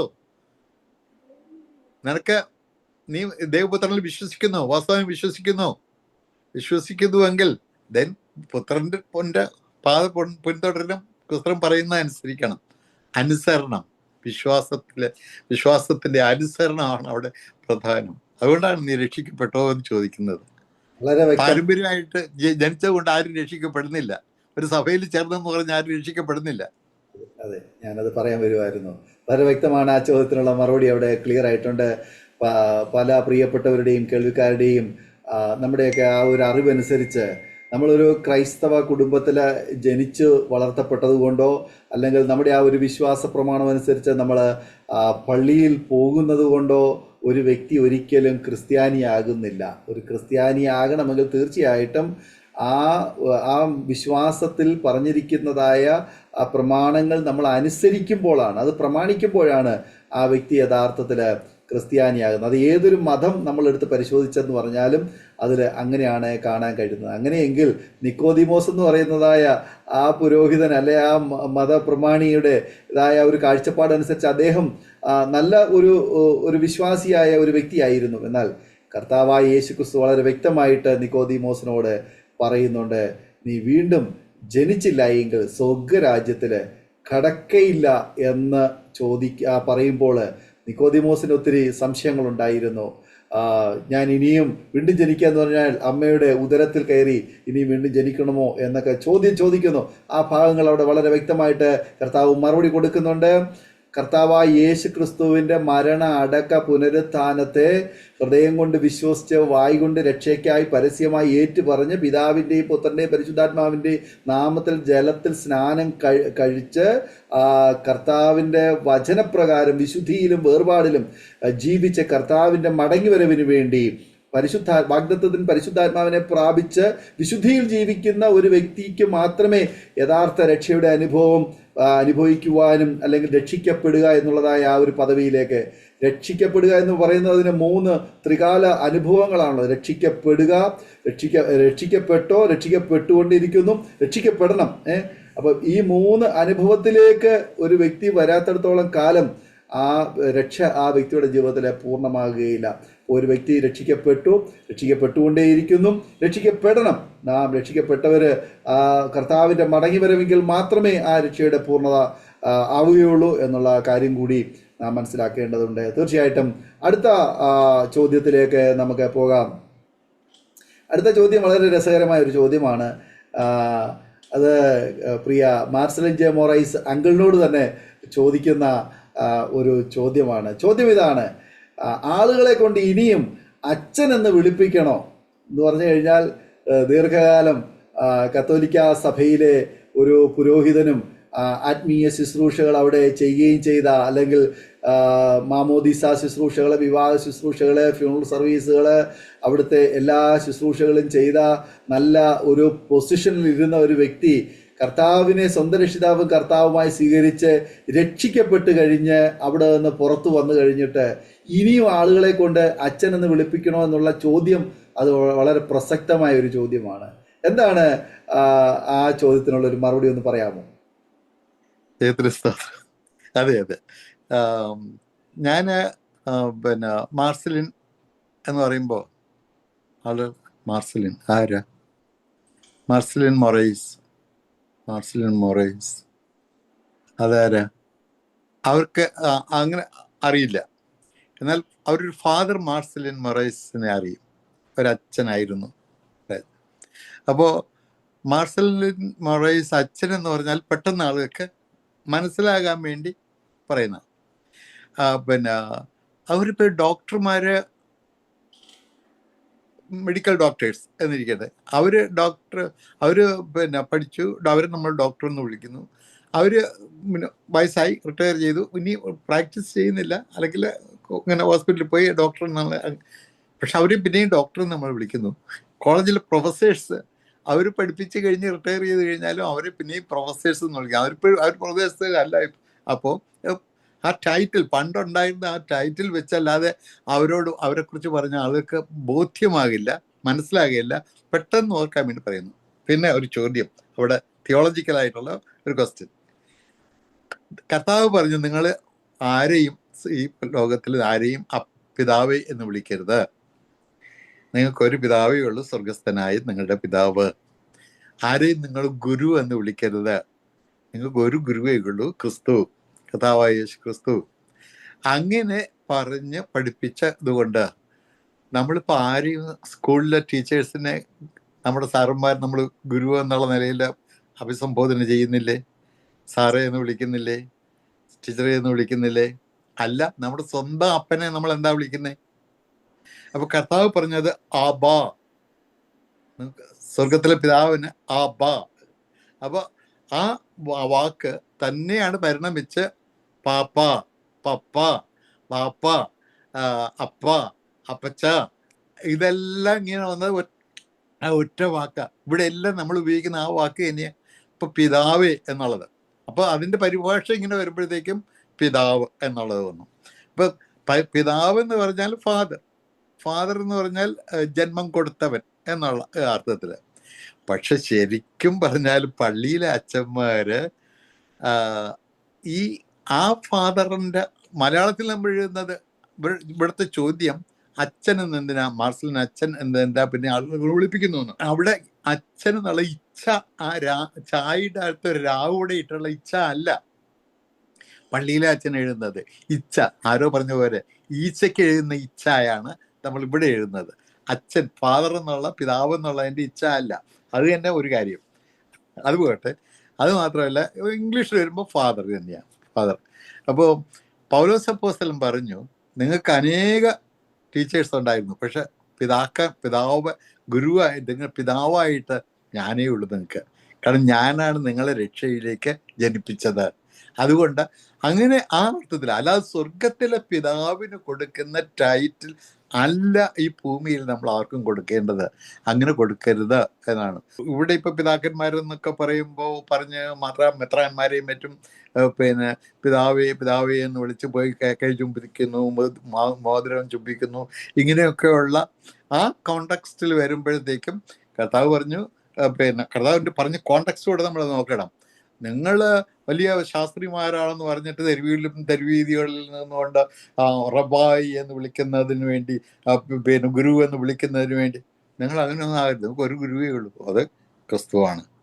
അത് നിങ്ങൾക്ക് ഒരു പിതാവേ ഉള്ളൂ, സ്വർഗസ്ഥനായ പിതാവ്. സ്വർഗസ്ഥനായ പിതാവിന് കൊടുക്കുന്ന ബഹുമാനം, ആ ടൈറ്റിൽ എന്നുള്ള അത് ആർക്കും കൊടുക്കരുത്. അല്ല, നമ്മൾ വീട്ടില് അപ്പനെന്നല്ലേ വിളിക്കുന്നേ, പിതാവെന്നല്ലേ വിളിക്കുന്നേ. നിന്റെ പിതാവിന്റെ പേരെന്താണെന്നല്ലേ നമ്മൾ ചോദിക്കുക. അത് നിന്റെ അപ്പന്റെ പേരെന്താണെന്നല്ലേ. ആ നിലയിൽ ഒന്ന് ഓർക്കാൻ വേണ്ടി. ഇനി എനിക്കതുകൊണ്ട് അങ്ങനെ വിളിക്കണമെന്ന് നിർബന്ധമൊന്നുമില്ല. എന്നെ പാസ്റ്റർ, എന്നെ അങ്കിൾ എന്നല്ലേ വിളിക്കുന്നേ. എനിക്ക് സന്തോഷം. ബ്രദർ, ബൈബിളില് പിന്നെ പൗലോസ് അപ്പോസ്തലൻ പത്രോസിനെ പോപ്പ് പത്രോസ് എന്നാണ് വിളിച്ച അല്ലല്ലോ. കത്തോലിക്ക പറയുന്ന പോലെ ആദ്യത്തെ പോപ്പായിരുന്നു പത്രോസ് എന്നെങ്കിൽ. എന്നാൽ പൗലോസ് അപ്പോസ്തലൻ പിന്നെ കേഫ, അതിൽ പത്രോസ് എന്നാ പറഞ്ഞത്, സഹോദരനായ പത്രോസ്. അല്ലെങ്കിൽ ഇങ്ങനെയാ അവർ പരസ്പരം ബ്രദേഴ്സ് എന്നാ, സഹോദരന്മാരെന്നാ വിളിക്കാം, സഹോദരന്മാരെന്ന് വിളിക്കാം, എന്ത് വേണമെങ്കിലും. അല്ലാതെ ഈ പിതാവായി ദൈവത്തിന് കൊടുക്കുന്ന ആ ടൈറ്റിലാണ് അതുകൊണ്ട് പണ്ട് അച്ഛനായിരുന്നു, എന്നിട്ട് ഇപ്പോഴും പിന്നെ അച്ഛൻ എന്ന് എന്തിനാ ഉപയോഗിക്കുന്നത്? ഒന്ന് പിന്നെ എളുപ്പത്തിന് ഓർക്കാനായിട്ട്, അല്ലെങ്കിൽ പരിചയം അങ്ങനെ പറഞ്ഞാലേ ആൾക്ക് മനസ്സിലാവും എന്നുള്ളത് കൊണ്ട് അങ്ങനെ വിളിക്കണമെന്ന് ഒരു നിർബന്ധമില്ല, ഞാൻ വിളിപ്പിക്കുന്നുമില്ല ആരെയും. അത് മാത്രമല്ല, ഞാൻ അച്ഛനായിരുന്നപ്പോൾ പോലും reverend father so and so എന്ന് പറഞ്ഞ ഒരിടത്ത് എഴുതിയിട്ടില്ല. കാരണം ഞാൻ അപ്പോഴും എൻ്റെ പുസ്തകങ്ങൾ, പഴയ ഞാൻ എഴുതിയ പുസ്തകങ്ങളിൽ എൻ്റെ പേര് മാർസലിൻ ജെ മൊറൈസ് എന്ന് മാത്രമേ ഞാൻ വയ്ക്കാറുള്ളൂ. റവറൻ്റ് ഒന്നും ഉപയോഗിക്കാറില്ല, ഫാദർ ഒന്നും ഉപയോഗിക്കാറില്ല, പണ്ടും ഉപയോഗിച്ചിട്ടില്ല. അതുകൊണ്ട് ദാറ്റ്സ് നോട്ട്, അതൊരു വലിയ കാര്യമല്ല. ഓക്കെ, തീർച്ചയായിട്ടും ആ ചോദ്യത്തിനുള്ള മറുപടി ശ്രോതാവിന് ലഭിച്ചു എന്ന് കരുതുന്നു. പ്രിയ മാസ്റ്റർ ജെ മൊറൈസ് അങ്കിള് ഇന്ന് കർത്താവിൻ്റെ ഒരു വിശ്വസ്ത ദാസനാണ്, കർത്താവിൻ്റെ വേലയോടത്തിലായിരിക്കുന്നു, അദ്ദേഹം ഒരു ശിഷ്യനാണ്. അതുകൊണ്ട് തീർച്ചയായിട്ടും നമ്മുടെ ഒരു ശുശ്രൂഷകനായിട്ട്, സഹപ്രവർത്തകനായിട്ട്, കർത്താവിൻ്റെ വേലക്കാരനായിട്ട് മാത്രം നമ്മൾ അദ്ദേഹത്തെ കാണുക. ലോകപ്രകാരമുള്ള ഏതെങ്കിലും ഒരു പദവിയോ സ്ഥാനമോ അദ്ദേഹം ആഗ്രഹിക്കുന്നില്ല. ഇന്നും വിശ്വസ്തയോടെ വളരെ എളിമയോടുകൂടി കർത്താവിൻ്റെ വേലയിൽ ദൈവഭൃത്യനായിരിക്കുന്നു. ആ ദൈവഭൃത്തിനെ ആ ഒരു നിലയിൽ മാത്രം നമുക്ക് സ്നേഹത്തോടെ കാണാൻ കർത്താവ് സഹായിക്കട്ടെ. ഓക്കെ, അടുത്ത ചോദ്യകർത്താവ് ചോദിച്ചിരിക്കുന്ന ചോദ്യം എന്ന് പറയുന്നത്, അച്ഛനെ അച്ഛനാക്കിയ സഭയെ തിരിഞ്ഞു തൊഴിക്കുന്നത് ശരിയാണോ? ഞാൻ ചോദിക്കുന്ന അങ്കിൾ എപ്പോഴേലും അവരെ തിരിഞ്ഞു തൊഴിച്ചതായിട്ടൊന്നും എപ്പോഴായി തൊഴിച്ചതെന്ന് പറയാമോ? അയ്യോ, ഒരിക്കലും ഇല്ല. എനിക്ക് കത്തോലിക്ക സഭയിൽ ഞാൻ ജനിച്ചു വളർന്ന എൻ്റെ കുടുംബം, ഞാൻ എല്ലാ ദിവസവും ഞാൻ ദൈവത്തിന് നന്ദി പറയുമ്പോൾ ഞാൻ കത്തോലിക്ക സഭ, എൻ്റെ കുടുംബത്തിൽ എന്നെ ജനിപ്പിച്ചതിന് ദൈവത്തിന് നന്ദി പറയുന്നു. എൻ്റെ മാതാപിതാക്കള്, എൻ്റെ സഹോദരങ്ങള്, അവർക്ക് നന്ദി പറയുകയും അവർ ജീവനോട് ഇരിക്കുന്നവരെ അവർക്ക് നിത്യരക്ഷയിലേക്ക് കൊണ്ടുവരണമെന്നും അവരുടെ തലമുറകളെ നിത്യരക്ഷയിലേക്ക് കൊണ്ടുവരണമെന്നും നിരന്തരം ഞാൻ പ്രാർത്ഥിക്കുന്നു. അതുപോലെ കത്തോലിക്ക സഭയിലൂടെ എനിക്ക് നൽകിയ എല്ലാ നന്മകളെയും ഓർത്ത് ഞാൻ ദൈവത്തിന് സ്തോത്രം ചെയ്യുന്നു. കാരണം ദൈവം ഇതെല്ലാം മുഖാന്തരങ്ങളായിട്ട് എനിക്ക് നിയോഗിച്ചതാ, എല്ലാം ദൈവത്തിൻ്റെ ഭാഗത്തേക്ക് കൊണ്ടുവരുവാൻ. അവിടെ നന്ദി പറയുന്നു. അവിടുന്ന് ലഭിച്ച ട്രെയിനിങ്ങും എൻ്റെ വിദ്യാഭ്യാസവും ബാക്കി അനുഭവങ്ങൾക്കും എല്ലാം ദൈവത്തിന് സ്തോത്രം ചെയ്യുന്നു. ഒന്നിനും തള്ളിപ്പറയുന്നില്ല, നന്ദിയോടെ ഓർക്കുന്നു. ഞാൻ ആശ്രമങ്ങളിൽ പോകാറുണ്ട്. എന്നെ പഠിപ്പിച്ച എൻ്റെ ഗുരുബോധന്മാരായ അച്ഛന്മാരെയും മറ്റൊക്കെ ഞാൻ കാണാറുണ്ട്. അവർക്ക് സന്തോഷമാണ് ഞാൻ അവിടെ ചെല്ലുന്നതും കാണുന്നതും ഒക്കെ. അങ്ങനെ അതുകൊണ്ട് അവിടെ ഞാൻ ഒരിക്കൽ കത്തോലിക്ക സഭയെ അങ്ങനെ തള്ളി പറയാറില്ല. നമ്മൾ വചനവിരുദ്ധമായിട്ടുള്ള എന്തെങ്കിലും ഉണ്ടെങ്കിൽ അത് ശരിയല്ല, വചനം ഇതാ പറയുന്നത്. അതുകൊണ്ട് പിന്നെ ഒരു കാര്യം, സ്വന്തം കത്തോലിക്ക സഭയെ വിട്ടു എന്ന് മാത്രമല്ല, സ്വന്തം അപ്പനെയും അമ്മയും സഹോദരന്മാരെയും സഹോദരിമാരെയും ഒക്കെ വിട്ടിട്ട ആശ്രമത്തിൽ പോയത്. വ്യക്തമാണ്, വിട്ടതാ ആശ്രമത്തിൽ പോയത്. കാരണം അതിനൊക്കെ ഇപ്പൊ അപ്പനായാലും അമ്മയായാലും ആരായാലും കർത്താവായ യേശുക്രിസ്തു പറഞ്ഞത്, എന്നേക്കാൾ അധികമായി അപ്പനെയോ അമ്മയെയോ സഹോദരനെയോ സഹോദരിയോ കുടുംബമോ സ്വത്തോ എന്തിനെങ്കിലും എന്നെക്കാൾ അധികമായി സ്നേഹിക്കുന്നുവെങ്കിൽ എനിക്ക് യോഗ്യനല്ല. അതുകൊണ്ട് കത്തോലിക്ക സഭ എന്നല്ല, സ്വന്തം അപ്പനെയും അമ്മയെയും വീടിനെയും കുടുംബത്തെയും എല്ലാം യേശുവിന് വേണ്ടി ഉപേക്ഷിച്ചിട്ട് പണ്ടേ പോയതാ. അപ്പൊ ഇപ്പോഴല്ല, ഞാൻ തൊഴിക്കുന്നൊന്നുമില്ല, കത്തോലിക്ക സഭ തൊഴിക്കുന്നൊന്നുമില്ല. ഞാൻ സ്നേഹത്തോടെ ആദരവോടെ ലഭിച്ച എല്ലാ നന്മകളെയും ഓർത്ത ഞാൻ ദൈവത്തിന് സ്തോത്രം ചെയ്യുന്നു. ദൈവം അതെല്ലാം എനിക്ക് മുഖാന്തരങ്ങളാക്കി വെച്ചിരുന്നു. അപ്പൊ ഇന്ന് വരെ എൻ്റെ ജീവിതത്തിലേക്ക് ഇന്നുവരെയുള്ള അനുഭവത്തിൽ ദൈവം കൊണ്ടുവന്നിട്ടുള്ള ഇതെല്ലാം എനിക്ക് മുഖാന്തരങ്ങളാക്കി ദൈവം തന്നിട്ടുള്ളത് കൊണ്ട് അതൊന്നും തൊഴിക്കുന്നുമില്ല. അതുവരെ എന്നെ ചിലർ ചോദിക്കാറുണ്ട്, മാതാവിനെ കളഞ്ഞിട്ട് പോയില്ലേ എന്ന്. മാതാവിനെ ഒരിക്കലും കളഞ്ഞിട്ട് പോയിട്ടില്ല. എൻ്റെ കർത്താവിൻ്റെ അമ്മയെ എനിക്ക് സ്വന്തം അമ്മയെക്കാളും കൂടുതൽ എനിക്ക് ബഹുമാനവും സ്നേഹവും തന്നെ. എല്ലാവരും അങ്ങനെ തന്നെയാണല്ലോ. പക്ഷെ ആരാധന കർത്താവിന് മാത്രം. കത്തോലിക്ക സഭ പറയും ആരാധിക്കുന്നില്ല, വണക്കം മാത്രമാണെന്ന്. ഈ വണക്കവും ആരാധനയും തിയോളജിക്കലായിട്ടുള്ള തലയിലിരിക്കുന്ന ഡിസ്റ്റിങ്ഷൻസേ ഉള്ളൂ. ഇൻ പ്രാക്ടീസ് ജനങ്ങൾ ആരാധിക്കുക തന്നെയാണ് ചെയ്യുന്നത്. ആരാധനയുടെ ഡെഫിനിഷൻസ് എല്ലാം എടുത്തു വെച്ച് എല്ലാ പ്രവർത്തികളെയും ഒന്ന് അനലൈസ് ചെയ്ത് നോക്കുമ്പോൾ ആരാധന തന്നെയാണ്. അത് അച്ഛന്മാർക്കും അറിയാം ആരാധന തന്നെയാണെന്ന്. പിന്നെ പറയുമ്പോൾ പറഞ്ഞു നിൽക്കണമല്ലോ, പിടിച്ചു നിൽക്കണമല്ലോ. അതുകൊണ്ട് പറയുക, ഞങ്ങൾ ആരാധിക്കുന്നില്ല, ബഹുമാനം മാത്രമാണ് കൊടുക്കുന്നത് എന്നൊക്കെ പറയും. പക്ഷേ അവിടെ മാതാവിന് അല്ല, ദൈവത്തിന് മാത്രമേ ആരാധനയുള്ളൂ. ദൈവത്തിന് മാത്രം ആരാധന. വളരെ വ്യക്തമാണ് ആ ചോദ്യത്തിലുള്ള മറുപടിയും ഒക്കെ. ഇനിയും അടുത്ത ഒരു ശ്രോതാവ് ചോദിക്കുന്ന ഒരു ചോദ്യം എന്ന് പറയുന്നത്, അന്യഭാഷ ഡിസ്കോ ഡാൻസിലും മ്യൂസിക് പാർട്ടിയിലും ഉണ്ടല്ലോ, പിന്നെ എന്താണ് ഈ നിങ്ങൾ പറയുന്ന അന്യഭാഷ കൊണ്ടുള്ളതായ പ്രസക്തി എന്നുള്ളതാണ് അടുത്ത ഒരു ശ്രോതാവിൻ്റെ ചോദ്യം. അത് ഇപ്പോൾ കത്തോലിക്ക ചർച്ചിൽ നിന്ന് ഇപ്പോൾ പുറത്തേക്ക് വന്നു, ഇപ്പോൾ പെന്തക്കോസ് സഭയിലേക്ക് വന്നു. പെന്തക്കോസുകാരോടുള്ളതായ ഒരു ചോദ്യമാണ് ഇവിടെ ചോദിക്കുന്നത്. ആ ഒരു ലെവലിൽ നിന്നുകൊണ്ട് അതിന് എന്താണ് എങ്കിലിന് മറുപടി പറയാനുള്ളതെന്ന് പറയാം. ദൈവത്തിന്റെ സ്തോത്രം. അതെ, ഞാൻ വാസ്തവത്തിൽ ഞാൻ പറഞ്ഞല്ലോ, എൻ്റെ സാക്ഷ്യത്തിൽ ഞാൻ പറയുന്നുണ്ട്, ഞാൻ കൈവയ്ക്കുമ്പോൾ കന്യാസ്ത്രീകൾ എൻ്റെ ആദ്യത്തെ കരിസ്മാറ്റിക് ധ്യാനത്തിൻ്റെ ആ സമയത്തുണ്ടായ അനുഭവങ്ങൾ പറയുന്ന കൂട്ടത്തിൽ പറഞ്ഞു. അന്ന് ഞാൻ അന്യഭാഷ പറയുന്നില്ല, പക്ഷെ ഞാൻ കൈവയ്ക്കുമ്പോൾ കന്യാസ്ത്രീകൾ അന്യഭാഷ പറയാൻ തുടങ്ങി. അപ്പോൾ അങ്ങനെയൊക്കെയുള്ള അനുഭവം. പിന്നെ ഞാൻ സ്നാനപ്പെട്ട് ഉപവാസം 40 ദിവസത്തെ ഉപവാസം ഇരിക്കുമ്പോൾ എനിക്ക് അന്യഭാഷ വേണം. അന്യഭാഷ എല്ലാവരും ചോദിക്കുന്നു, അച്ഛൻ അന്യഭാഷ കിട്ടിയോ എന്ന് ചോദിക്കുമ്പോൾ എനിക്ക് അതിന് ഉള്ള ഇതുകൊണ്ട് ഞാൻ കർത്താവിനോട് ഇങ്ങനെ മുറുകെ പിടിച്ച് പ്രാർത്ഥിക്കുകയും ഒക്കെ ചെയ്തപ്പോൾ ദൈവം ഞാൻ ആഗ്രഹിച്ചതുപോലെ, ഞാൻ ചോദിച്ചതുപോലെ ഞാൻ അറിയാതെ അന്യഭാഷയിൽ പാടാനാണ് തുടങ്ങിയത്. പാടിക്കൊണ്ട് അന്യഭാഷ പറയണമെന്ന് ഞാൻ ആഗ്രഹിച്ചിരുന്നു, ദൈവത്തോട് ചോദിച്ചുകൊണ്ടിരുന്നു. അതുപോലെ ഞാൻ മലയാളം പാട്ട് പാടിക്കൊണ്ടിരിക്കുമ്പോൾ അറിയാതെ ഞാൻ അന്യഭാഷയിൽ പാടുകയായിരുന്നു. അങ്ങനെ ആ അനുഭവം പിന്നെ പണ്ടത്തെ ഒരു അനുഭവത്തിലേക്ക് ദൈവം എന്നെ കൊണ്ട് ഓർമ്മപ്പെടുത്തി. ഇതൊക്കെ എൻ്റെ സ്വന്തം അനുഭവത്തിലൂടെ എനിക്ക് ഇന്നും ഞാൻ അന്യഭാഷ പറയുന്നുണ്ട്, ഞാൻ ദൈവത്തെ സ്തുതിക്കുന്നുണ്ട്. പക്ഷേ മറ്റുള്ളവർ അന്യഭാഷ പറയുമ്പോൾ എനിക്ക് അന്യഭാഷ കിട്ടാതിരുന്ന ആ സാഹചര്യത്തിൽ, ഉപവാസം തുടങ്ങുന്ന ആളുകളിൽ ഞാൻ ഈ അന്യഭാഷ പറയാം, അവർ പറയുന്നത് എനിക്ക് പറയാൻ പറ്റുമോ എന്ന് ഒന്ന് ഇമിറ്റേറ്റ് ചെയ്യാൻ ശ്രമിച്ചിട്ട് എന്നെ കൊണ്ട് അത് പറ്റിയില്ല. ഇമിറ്റേറ്റ് ചെയ്യാൻ വേണ്ടി അല്ല, പക്ഷെ എന്നാലും അങ്ങനെ ചെയ്യാൻ പറ്റുമോ എന്ന് നോക്കിയാൽ ഇതിനെ പറ്റിയില്ല.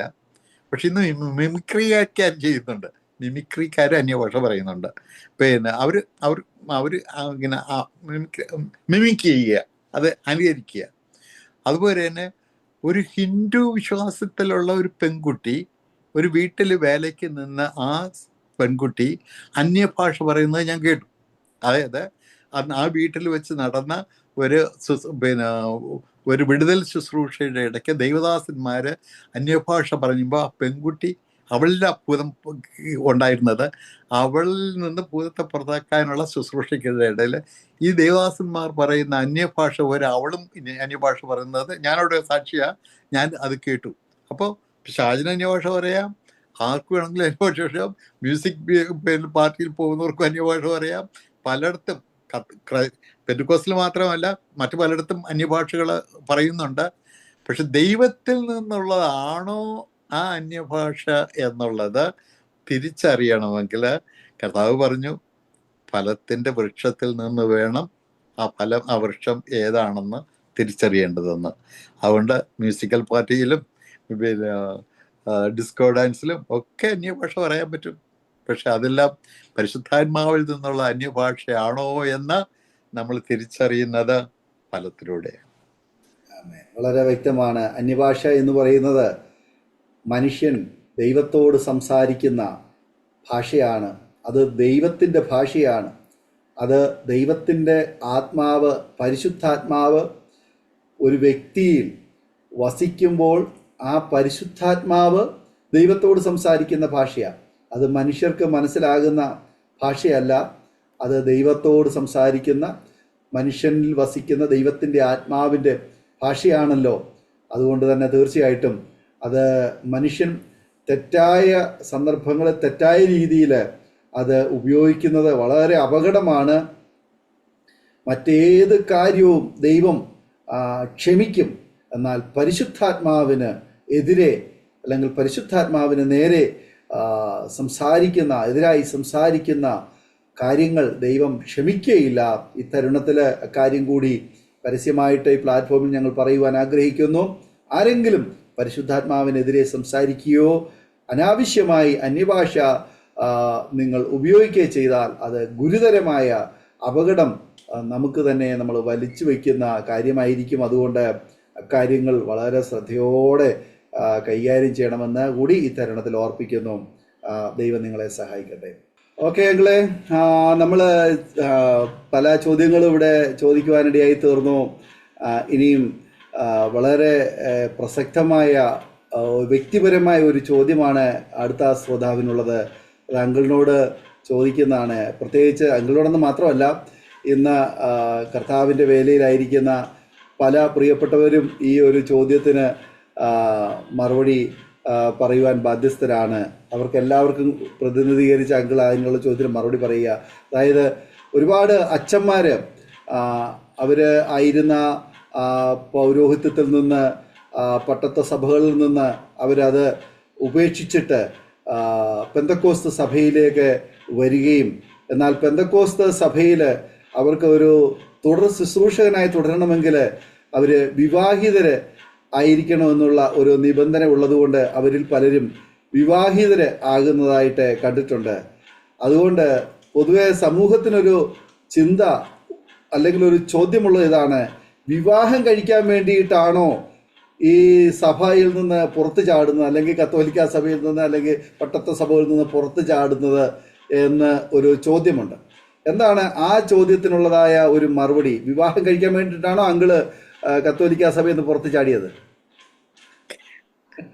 നല്ലൊരു ചോദ്യമാണ്, രസകരമായ ചോദ്യമാണ്. പിന്നെ ഞാൻ ആ ചോദ്യം ചോദിക്കുന്നവരോട് എനിക്ക് ഒട്ടും പ്രയാസമില്ല. കാരണം സ്വാഭാവികമാണ്, അവർ അങ്ങനെ ചിന്തിക്കുന്നതിൽ തെറ്റില്ല. കാരണം കത്തോലിക്ക സഭയിൽ വിവാഹം നിഷിദ്ധമാണല്ലോ. എന്നാൽ പണ്ട് അങ്ങനെ അല്ലായിരുന്നു. ആദ്യത്തെ മാർപ്പാപ്പയ്ക്ക് തന്നെ ഭാര്യ ഉണ്ടായിരുന്നു എന്നുള്ളത് നമുക്ക് വ്യക്തമാണ്. കാരണം അമ്മായി അമ്മ ഉണ്ടായിരുന്നു. കർത്താവ് ചെന്ന് ആ ഭവനത്തിൽ ചെന്നപ്പോൾ അമ്മായി അമ്മയുടെ പനി അസുഖം മാറ്റിയ കാര്യമൊക്കെ സുവിശേഷത്തിൽ എഴുതിയിട്ടുണ്ട്. പൗലോസ് അപ്പോസ്തലൻ പറയുന്നുണ്ട്, കേഫാവിന് ഭാര്യ സഹോദരിയോടുകൂടെ നടക്കാമെങ്കിൽ ഞങ്ങൾക്ക് പാടില്ലേ എന്നുള്ള ചോദ്യം അങ്ങനെ ചോദിക്കുന്നുണ്ട്. അതുകൊണ്ട് കത്തോലിക്ക സഭ ആരംഭത്തിൽ അതിനെ വിലക്കിയിരുന്നില്ല. പിന്നീട് കാലത്താണ് അതൊക്കെ സംഭവിച്ചത്. മാത്രമല്ല, പൗലോസ് അപ്പോസ്തലൻ തിമോത്തിയോസിന് എഴുതിയ ലേഖനത്തിൽ പറയുന്നുണ്ട്, വിവാഹം മുടക്കുന്നത് അത് പിശാചിന്റെ ഭൂതങ്ങളുടെ ഉപദേശം കൈക്കൊണ്ട് മനസ്സിൽ ചൂടുപിടിച്ച് അവര് വിവാഹം മുടക്കുന്ന ഒരു കാലത്തെക്കുറിച്ച് പറയുന്നുണ്ട്. അപ്പോ അങ്ങനെ അപ്പൊ വിവാഹ ജീവിതം പൗരോഹിത്യ ജീവിതത്തെക്കാൾ ഒരു പടി കുറഞ്ഞതാണ് എന്ന ഒരു തരത്തില് കത്തോലിക്ക സഭയിൽ ഒരു ചിന്ത ഉണ്ടായിരുന്നു. എന്നാൽ രണ്ടാം വത്തിക്കാൻ സുന്നതദോസിൽ വെച്ച് അതിനെ തിരുത്തി അവർ തിരുത്തിൽ വരുത്തി.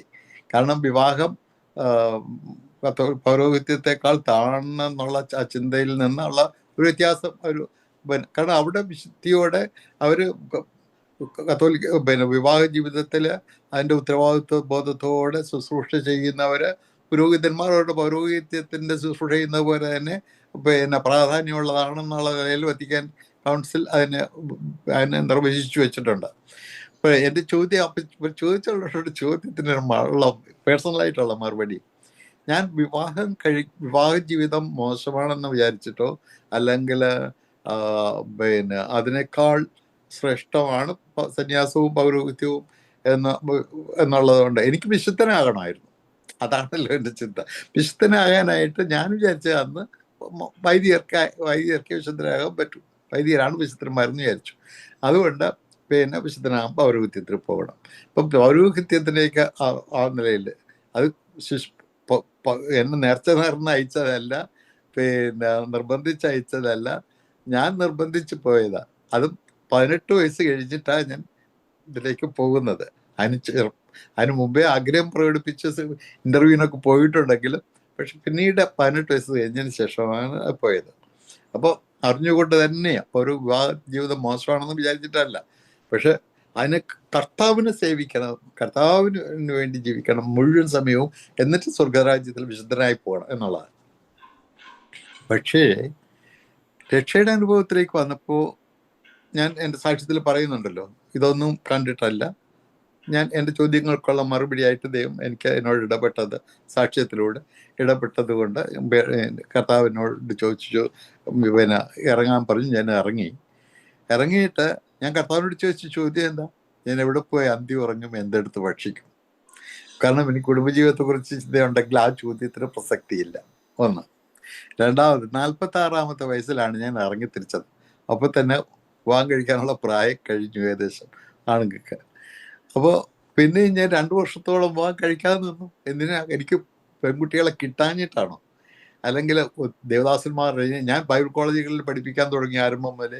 അപ്പോൾ ഒരുപാട് ദേവദാസൻ പിന്നെ അനേക വേദികളിൽ എല്ലാ പെന്തുക്കോസ്ത് സഭയിലെ കൺവെൻഷനിലും ഞാൻ പ്രസംഗിക്കാൻ എന്നെ ക്ഷണിക്കുമായിരുന്നു. അപ്പോൾ അവിടെയൊക്കെ പോകുമ്പോഴൊക്കെ ഒരുപാട് പ്രപ്പോസലുകൾ വന്നുകൊണ്ടിരുന്നു. ഞാൻ അവരോടൊക്കെ പറഞ്ഞ് ഞാൻ വിവാഹം കഴിക്കാൻ വേണ്ടി ഇറങ്ങിയതല്ല. കാരണം ആളുകൾ പറയും ഞാൻ വിവാഹം കഴിക്കാൻ ഇറങ്ങിയത്, അതുകൊണ്ട് അതെനിക്ക് വേണ്ട.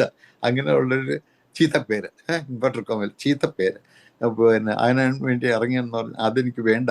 ഞാൻ എൻ്റെ സാക്ഷ്യം സൂക്ഷിച്ച് പൗലോസ് അപ്പോസ്തലനെ പോലെ ഒറ്റയ്ക്ക് കർത്താവിൻ്റെ വേല ചെയ്യാമെന്ന് ആഗ്രഹിച്ച് അങ്ങനെ ഇരുന്നതാ. പിന്നെ എന്നിട്ട് കാരണം ഈ ചോദ്യത്തോടൊപ്പം വേറൊരാൾ ചോദിച്ചിട്ടുണ്ടായിരുന്നു എൻ്റെ ഭാര്യയെ ഞാൻ എങ്ങനെ കണ്ടെത്തിയെന്ന്. കാരണം ചിലർ വിചാരിക്കുന്നത് കന്യാസ്ത്രീ ആയിരുന്നു, കന്യാസ്ത്രീയെ ഞാനിങ്ങനെ സ്നേഹിച്ച് പ്രേമിച്ച് കൊണ്ടുവന്നതാണെന്നുള്ള. പക്ഷെ എൻ്റെ സാക്ഷ്യം കേൾക്കുമ്പോൾ അത് വ്യക്തമാണ്, അങ്ങനെയുള്ള ആളല്ല. പിന്നെ ഞാൻ വിവാഹം കഴിച്ചത് മാർത്തോമ ബാക്ക്ഗ്രൗണ്ടിൽ നിന്ന് ഒറ്റയ്ക്ക് വിശ്വാസത്തിൽ വന്ന ഒരു സഹോദരിയായിരുന്നു. അത് പിന്നെ അതെങ്ങനെ കണ്ടുമുട്ടിയെന്നൊക്കെ ചോദിക്കുന്നുണ്ട് ആളുകൾ. ഞാൻ പറയാം. ഞാനിങ്ങനെ വിവാഹം കഴിക്കാതെ അങ്ങനെ മുമ്പോട്ട് പോയിക്കൊണ്ടിരിക്കുമ്പോൾ ഒരു ദൈവദാസി, ഞാൻ കണ്ടിട്ടില്ല, അവരെന്നെയും കണ്ടിട്ടില്ല, അവര് ഒരു പ്രയർ സഹോദരിമാരുടെ ഒരു മീറ്റിങ്ങിൽ, ഞാനന്ന് വൈകുന്നേരത്തെ മീറ്റിങ്ങിനെ പ്രസംഗിക്കാനുണ്ട്. ഞാൻ നേരത്തെ അവിടെ ചെന്നപ്പോൾ അവിടെ ഒരു മീറ്റിംഗ് നടക്കുന്നു, അതെന്താണെന്ന് അറിയാൻ അവിടെ ചെന്നപ്പോൾ ആ സഹോദരി എന്നെ ചൂണ്ടി പറഞ്ഞത്, ദേവദാസിനെ, ഒറ്റയ്ക്കല്ല കുടുംബമായിട്ട് എൻ്റെ വേല ചെയ്യാൻ ഞാൻ നിന്നെ കണ്ടിരിക്കുക, നിന്നെ ഞാൻ വിദേശത്തയക്കും. അപ്പോൾ ഞാൻ നേരത്തെ വിദേശിച്ച് അച്ഛനായിരിക്കുമ്പോൾ ഇഷ്ടംപോലെ പോയിട്ടുള്ളതാണ്, പക്ഷെ വിശ്വാസത്തിൽ വന്നിട്ടേക്കും പോയിട്ടില്ല. അപ്പോൾ പിന്നെ ഞാൻ നിന്നെ വിദേശത്തയക്കും, നീ മടങ്ങി വരുമ്പോൾ 3 പേർ ഒരേ ആലോചനയുമായി നിന്റെ അടുത്ത് വരും. ആ കുടുംബത്തിന്റെ ഉത്തരവാദിത്വം നീ ഏറ്റെടുക്കേണ്ടി വരും. പ്രയാസങ്ങളിലൂടെ കടന്നു പോകുന്ന, ചെറുപ്പം മുതലേ പ്രയാസത്തിലൂടെ കടന്നു പോകുന്നിരിക്കുന്ന ഒരു വ്യക്തിയാണ് ഞാൻ നിന്നെ ഏൽപ്പിക്കാൻ പോകുന്നത്. ആ കുടുംബത്തിന്റെ ഉത്തരവാദിത്വം നീ ഏറ്റെടുക്കേണ്ടി വരും എന്നുള്ള ആലോചനകൾ പറഞ്ഞിരുന്നു. ഈ പറഞ്ഞതുപോലെയൊക്കെ തന്നെ പെട്ടെന്ന് എനിക്ക് ദുബായിൽ പോകാനും മറ്റ് ഗൾഫ് രാജ്യങ്ങളിൽ പോകാനുള്ള അവസരം ഉണ്ടായി. അതെല്ലാം കഴിഞ്ഞ് വന്നപ്പോൾ 3 പേര് ഒരേ പ്രപ്പോസലുമായിട്ട് കത്തുകൾ അയച്ചിട്ടുണ്ട്. കത്തുകളാണ് പലയിടത്തും നിന്നാണ് വന്നിരിക്കുന്നത്. ഈ കത്തുകൾ അനുസരിച്ച് ഞാൻ ഒരു ദേവാസിനെയും കൂടി എൻ്റെ വൈഫിൻ്റെ വീട്ടിൽ പാസ്റ്ററിൻ്റെ വീട്ടിൽ പോയി പ്രപ്പോസ് ചെയ്ത് വന്നു. അവരുടെ പാസ്റ്ററിൻ്റെ അവിടെ പോയി പാസ്റ്റർ എന്നെ ഈ സഹോദരിയുടെ വീട്ടിൽ കൊണ്ടുവന്നു. ഞാൻ അവരോട് എൻ്റെ സാക്ഷ്യം പറഞ്ഞു. എന്നിട്ട് ഞാൻ ചോദിച്ചു, എനിക്ക് വീടില്ല, സ്വത്തില്ല, വരുമാനമില്ല, ഒന്നുമില്ല, ഞാൻ കടത്തണ്ണയിൽ ഇറങ്ങാനും പട്ടിണി കിടക്കാനും തയ്യാറായി ഇറങ്ങിയാണ്. പിന്നെ എനിക്ക് സ്വീകരിക്കാൻ ഇഷ്ടമാണെങ്കിൽ, ദൈവഹിതം അതാണെങ്കിൽ നടക്കട്ടെ എന്നുള്ള നിലയില ഞാൻ കാണുകയും അങ്ങനെ വിവാഹം നടക്കുകയും ചെയ്തത്. അല്ലാതെ വിവാഹം ചെയ്ത് എന്നിട്ട് പിന്നെ ഒരു ചോദ്യം കൂടെ അവിടെ ചോദിച്ചിട്ടുണ്ട്, വിവാഹം പരാജയമാണോ? ഒരു പരാജയമല്ല. കാരണം സാക്ഷ്യത്തിനായിട്ടാണ് ദൈവം എന്നെ വിവാഹം കഴിക്കാൻ പറഞ്ഞത്. ദൈവത്തിനൊരു പേർപ്പസ് ഉണ്ട്. ആ പേർപ്പസ് നിറവേറ്റിയിട്ട് ദൈവത്തിന് എടുക്കണം. എന്നെ അമേരിക്കയിലേക്ക് ദൈവം കൊണ്ടുവന്നത് വീണ്ടും നിന്നെ ഞാൻ വെള്ളക്കാരുടെ നടുവിൽ കുടുംബമായി താമസിപ്പിച്ചുകൊണ്ട് എൻ്റെ വേല ചെയ്യിപ്പിക്കുമെന്ന് പറഞ്ഞു. കർത്താവിനോട് ഞാൻ പല പ്രാവശ്യം ചോദിക്കും, കർത്താവ് എന്താണ്, ഞാൻ വെള്ളക്കാരുടെ നടുവിലാണ് നീ എന്നെ കൊണ്ടുവന്നത്, വെള്ളക്കാരുടെ നടുവിലാണ് ഞാനിപ്പോൾ താമസിക്കുന്നത്, പക്ഷെ എന്ത് വേലയാണ് നീ എന്നെ കൊണ്ട് ചെയ്യിക്കുന്നത് എന്നുള്ളൊരു മറുപടി പല ഇടങ്ങളിൽ വെച്ച് വെള്ളക്കാരുടെ ഇൻഡിവിജ്വലായിട്ടും സഭയായിട്ടുമുള്ള സാക്ഷ്യം ഞാൻ കേട്ടത്, ഞങ്ങളുടെ നടുവിൽ നീ ഇന്ന് ജീവിക്കുന്നത് ഒരു സാക്ഷിയായിട്ടാണ്. കാരണം ഡിവോഴ്സ് എന്ന് പറയുന്നത് ഇവിടെ സർവ്വസാധാരണമാണ്. സഭകളിലും അല്ലാതെ പരലോകത്തിലും സർവ്വസാധാരണമാണ്. അപ്പോൾ അങ്ങനെയുള്ള ഒരു സാഹചര്യത്തിൽ ഞാൻ ഇന്ന് കടന്നു പോകുന്നവരുള്ള അവസ്ഥയിൽ അല്ലാതെ ഇവിടെയുള്ള ആരും അങ്ങനെ പോകില്ല. അവരെ കൊണ്ട് ഇങ്ങനെയുള്ള ജീവിതം നയിക്കാൻ പറ്റില്ല. അവർ പണ്ടേ ഡിവോഴ്സ് ചെയ്യുമായിരുന്നു. പക്ഷെ നീ ഡിവോഴ്സ് ചെയ്യാതെ, മാത്രമല്ല എൻ്റെ തീസിസ് തന്നെ ദൈവം അതിനെതിരായിട്ട് ഉള്ള ഒരു പ്രബന്ധം ആണ് എന്നെ തീസിസിന് വേണ്ടി അവതരിപ്പിച്ച് ആ ജീവിതം നയിക്കാനായിട്ട് ദൈവം എന്നെ നിർത്തിയിരിക്കുന്നത് സാക്ഷ്യമാണ്, സാക്ഷ്യത്തിനായിട്ടാണ്. എന്നിട്ട് അവരെന്നോട് നീ ഒന്നും ചെയ്യുന്നില്ല, നീ എനിക്ക് വിഷമം വേണ്ട, നീ ഒന്നും പ്രസംഗിക്കേണ്ട, നീ ജീവിക്കുന്നത് നിന്റെ ജീവിതം കുടുംബജീവിതം തന്നെ ഞങ്ങളുടെ മുമ്പ് വലിയ സാക്ഷ്യമാണ്. അപ്പൊ അതുകൊണ്ട് കർത്താവത്തിന്റെ സാക്ഷ്യത്തിന് വേണ്ടിയാണ് എനിക്ക് ഇങ്ങനെയുള്ളൊരു വിവാഹ ജീവിതം നൽകിയത്. അവിടെ കുടുംബജീവിതത്തിന്റെ സന്തോഷം എന്ന് പറഞ്ഞാൽ മാനുഷികമായി ആളുകൾ ചിന്തിക്കുന്നത് കല്യാണം ചാടി പോകുന്ന എന്തിനാണെന്നുള്ള ലൈംഗിക സന്തോഷത്തിനാണ് അവർ ഉദ്ദേശിക്കുന്നത്. അങ്ങനെയുള്ള ഒന്നുമില്ല. സന്യാസ ജീവിതം എങ്ങനെ നയിച്ചോ അതുപോലെ തന്നെ ഇന്ന് ഞാൻ ജീവിക്കുന്നത്. ഞാൻ എൻ്റെ മുറിയിൽ ഇവിടെ ഒരു കൊച്ചു കട്ടിലില് ഒരു സിംഗിൾ കോട്ടിൽ ഞാൻ ഇങ്ങനെ കിടക്കുക. വൈഫിന്റെ മുറിയിൽ ഇങ്ങനെ കിടക്കും. പിന്നെ ഞാൻ കുടുംബത്തില് മറ്റു അലോസരമോ മറ്റു പ്രശ്നങ്ങളൊന്നുമില്ല. പക്ഷെ ദൈവത്തിന്റെ സാക്ഷ്യമായിട്ട് ദൈവം എന്നെ ഏൽപ്പിച്ച ദൗത്യം ആ സഹോദരിയെ ടേക്ക് കെയർ ചെയ്യുക അന്ത്യം വരെയും വിശ്വസ്തയോടെ ഞാൻ ചെയ്യുന്നു. അതുകൊണ്ട് ലോകത്തിൽ നിന്ന് ഒരു കുടുംബജീവിതത്തിൽ ലഭിക്കുന്ന ആ സന്തോഷമൊന്നും കിട്ടുന്നില്ല എങ്കിലും ആത്മീയമായ സാക്ഷ്യത്തിന്റെ സന്തോഷം, അതിൻ്റെ നിർവൃത്തി, അതിൻ്റെ സമാധാനം, അതിൻ്റെ ആ സന്തോഷം എനിക്ക് ലഭിക്കുന്നുണ്ട്. അതുകൊണ്ട് ഒരു പരിഭവമില്ല, പരാതിയില്ല. കുടുംബജീവിതം പരാജയമല്ല, അത് കർത്താവിൻ്റെ സാക്ഷിയായിട്ട് നിൽക്കുന്നു. ഉദാഹരണത്തിന് കമ്പയർ ചെയ്യുമ്പോൾ തെറ്റിദ്ധരിക്കരുത്.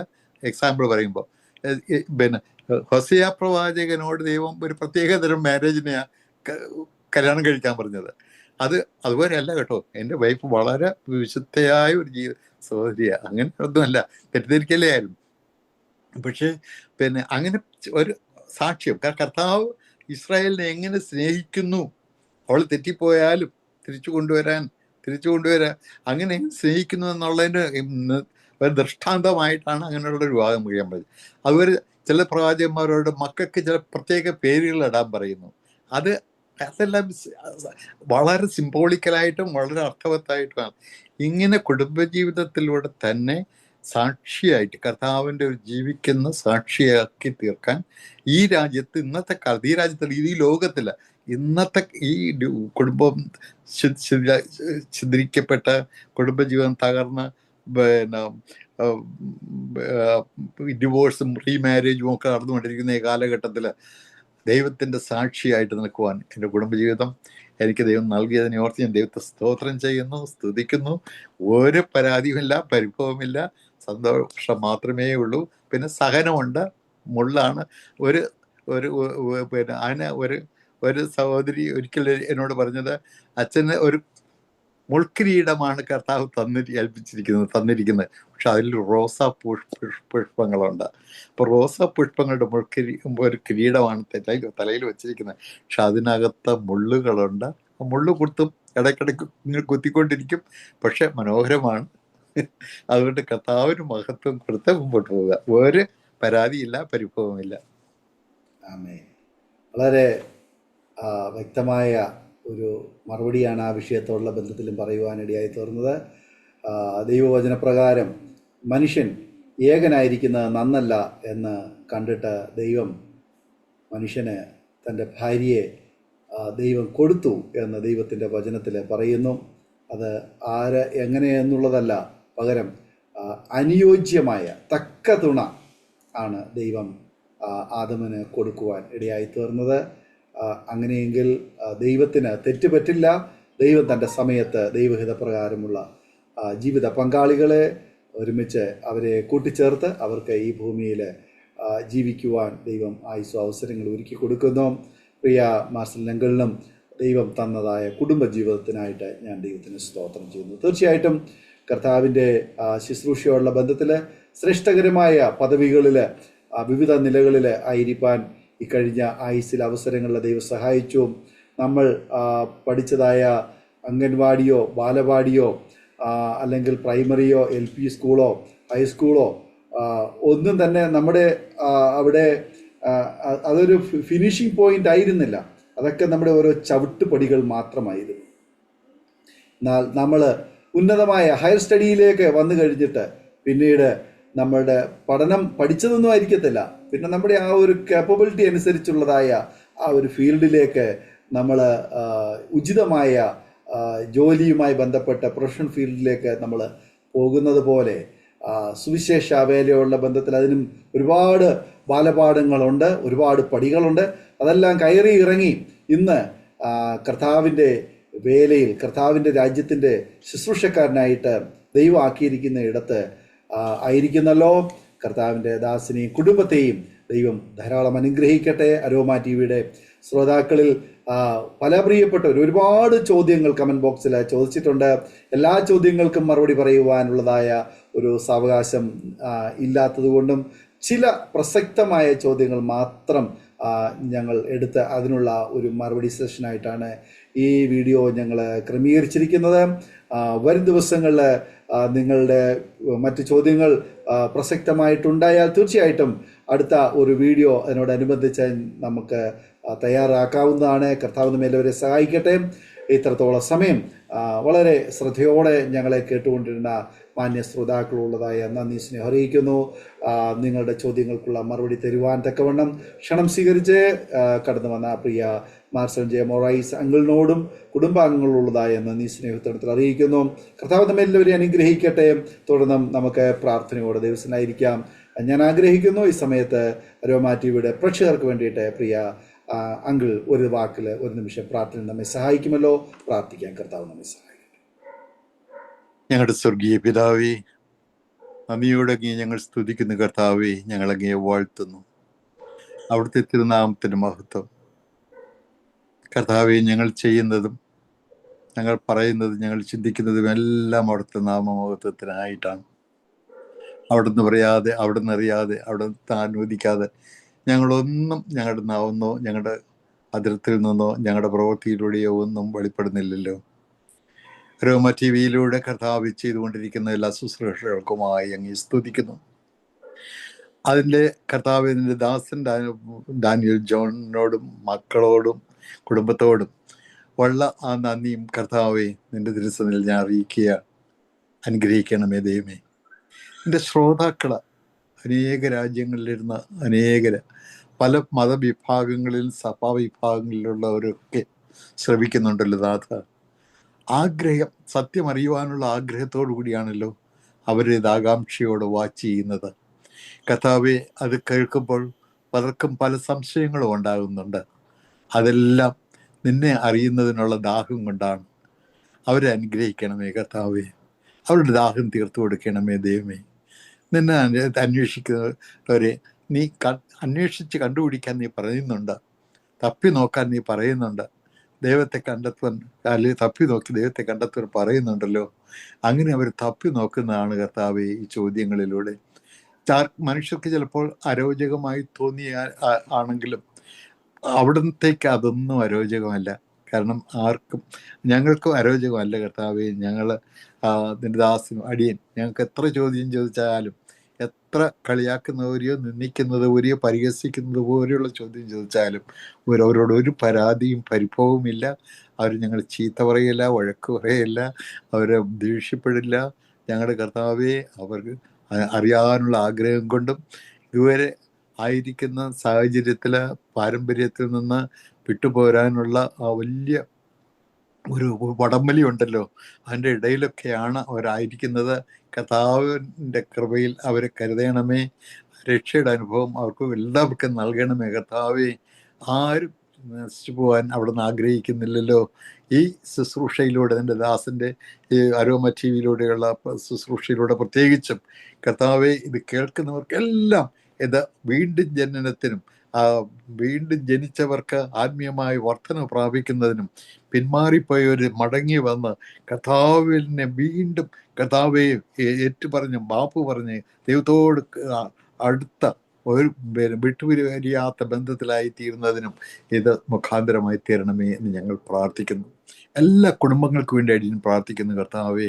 അവസാനം ഞങ്ങൾ അടിയൻ പറഞ്ഞതുപോലെ കർത്താവെ, കുടുംബജീവിതങ്ങളിൽ ഭയങ്കര പ്രശ്നങ്ങളിലൂടെ കടന്നു പോവുകയാണ്. മക്കളെ വളർത്തുന്ന കാര്യത്തിലും ഭാര്യ ഭർത്താക്കന്മാർ തമ്മിലുള്ള ബന്ധത്തിലുമൊക്കെ വളരെ സംഘർഷഭരിതമായ ഒരു സാഹചര്യത്തിലൂടെ ഈ ലോകം കടന്നു പോയിക്കൊണ്ടിരിക്കുമ്പോൾ കർത്താവിൻ്റെ കൃപ അവർക്ക് വേണ്ടി ചോദിക്കുന്നു. പ്രത്യേകിച്ച് കുടുംബജീവിതത്തിൽ പ്രയാസം അനുഭവിക്കുന്ന ആരെങ്കിലും കർത്താവെ ഞങ്ങളുടെ ഈ ശുശ്രൂഷകളിൽ പങ്കെടുക്കുന്നുണ്ടെങ്കിൽ പ്രത്യേകിച്ചും അവർ നിൻ്റെ കരങ്ങളിൽ ഏൽപ്പിക്കുന്നു.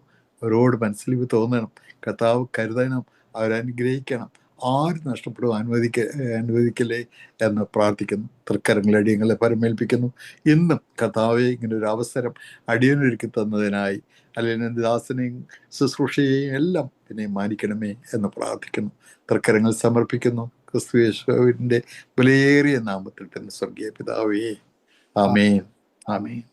താങ്ക് യു പ്രിയ മാർസലിൻ ജെ മൊറൈസ് അങ്കിൾ. ഇത്രത്തോളം സമയം അനുഗ്രഹിക്കപ്പെട്ടതായ ആ ഒരു സെഷൻ ക്വസ്റ്റ്യൻ അവറിൽ സഹകരിച്ചതിൽ ചോദ്യങ്ങൾക്കുള്ള മറുപടി പറയുവാൻ സമയം വേർതിരിച്ചതിന് കർത്താവ് ദാസിനോടും കുടുംബാംഗങ്ങളുള്ളതായ നന്ദി സ്നേഹം അറിയിക്കുന്നു. ദൈവമായി കർത്താവ് ധാരാളം അനുഗ്രഹിക്കട്ടെ, സൗഖ്യം അറിയിക്കുന്നത് ദീർഘായുസ്സും തരട്ടെ. കർത്താവിന് വേണ്ടി ഏറെ പ്രയോജനപ്പെടുവാൻ പിന്നെയും കർത്താവ് ഉപയോഗിക്കട്ടെ എന്ന് ആശംസിക്കുന്നു, പ്രാർത്ഥിക്കുന്നു. അതുപോലെ തന്നെ കഴിഞ്ഞ വീഡിയോയ്ക്ക് ശ്രോതാക്കൾ ഞങ്ങളോട് കാണിച്ചതുപോലെ ഈ സെഷൻ, ഈ വീഡിയോയും നിങ്ങൾക്ക് പ്രയോജനമെങ്കിൽ തീർച്ചയായിട്ടും നിങ്ങളുടെ പ്രിയപ്പെട്ടവർക്ക്, സുഹൃത്തുക്കൾ കൂടി ഷെയർ ചെയ്ത് കൊടുക്കൂ. പരമാവധി ആളുകളിലേക്ക് എത്തിക്കാൻ ശ്രമിക്കൂ. തീർച്ചയായിട്ടും എല്ലാവർക്കും ഒരു അനുഗ്രഹമായി തീരുമെന്ന് ഞങ്ങൾ പൂർണ്ണമായി വിശ്വസിക്കുന്നു. അതുപോലെ തന്നെ നിങ്ങൾക്കൊരു പ്രാർത്ഥനാ വിഷയമുണ്ടെങ്കിൽ സ്ക്രീനിൽ കാണുന്നതായ വാട്സപ്പ് നമ്പറിൽ ഞങ്ങളെ മെസ്സേജുകളായിട്ട് അറിയിക്കൂ, അല്ലെങ്കിൽ പ്രാർത്ഥനാ വിഷയങ്ങൾ അറിയിക്കൂ. അതുപോലെ ഞങ്ങളുടെ aroma.tv.co.in എന്ന വെബ്സൈറ്റ് നിങ്ങൾക്ക് സന്ദർശിക്കാം. ഞങ്ങളുമായി ബന്ധപ്പെടുവാൻ പ്രത്യേകം ഓർപ്പിക്കുന്നു. കർത്താവ് നിങ്ങളെല്ലാവരെയും സഹായിക്കട്ടെ. നിങ്ങൾക്ക് ഇനിയും ചോദ്യങ്ങൾ ചോദിക്കാം, അവസരമുണ്ട്. അതിന് അടുത്തൊരു മറുപടി സെഷനുമായി ഞങ്ങൾ വരുന്നതായിരിക്കും. അടുത്തതായി വീണ്ടും കാണുമ്പോഴേയും എല്ലാ പ്രിയപ്പെട്ടവർക്കും good bye. God bless you all. ആമേൻ. ഓർമ്മയുടെ മനോരഥത്തിൽ മായാത്ത ഓർമ്മയ്ക്കായി അരോമ മാട്രിമോണിയിൽ നിന്നും ജീവിത പങ്കാളിയെ കണ്ടെത്തൂ. നിങ്ങൾ ഒരു ക്രിസ്തീയ ജീവിത പങ്കാളിയെ അന്വേഷിക്കുകയാണോ? അതോ മക്കൾക്ക് അനുയോജ്യമായ ഒരു തക്ക തുണയ്ക്ക് വേണ്ടി പ്രാർത്ഥിക്കുന്ന വ്യക്തിയാണോ? എങ്കിൽ അരോമ മാട്രിമോണി നിങ്ങൾക്ക് വേണ്ടിയാണ്. ഇന്നു തന്നെ സൗജന്യമായി രജിസ്റ്റർ ചെയ്യൂ. അരോമ മാട്രിമോണിയുടെ പ്രത്യേകതകൾ: രജിസ്ട്രേഷൻ തികച്ചും സൗജന്യം. ലോകത്തെവിടെയുമുള്ള അനുയോജ്യമായ ക്രിസ്തീയ ജീവിത പങ്കാളിയെ തിരഞ്ഞെടുക്കാം. വിവാഹം നടക്കുന്നതുവരെ സർവീസ് ലഭിക്കുന്നു. ഏറ്റവും ചെറിയ പാക്കേജുകളും തിരഞ്ഞെടുക്കാം. അരോമ മാട്രിമോണി നിങ്ങൾക്കായി ഒരുക്കുന്നു വിവാഹം പരമാനന്ദം. Email aroma matrimony2020@gmail.com.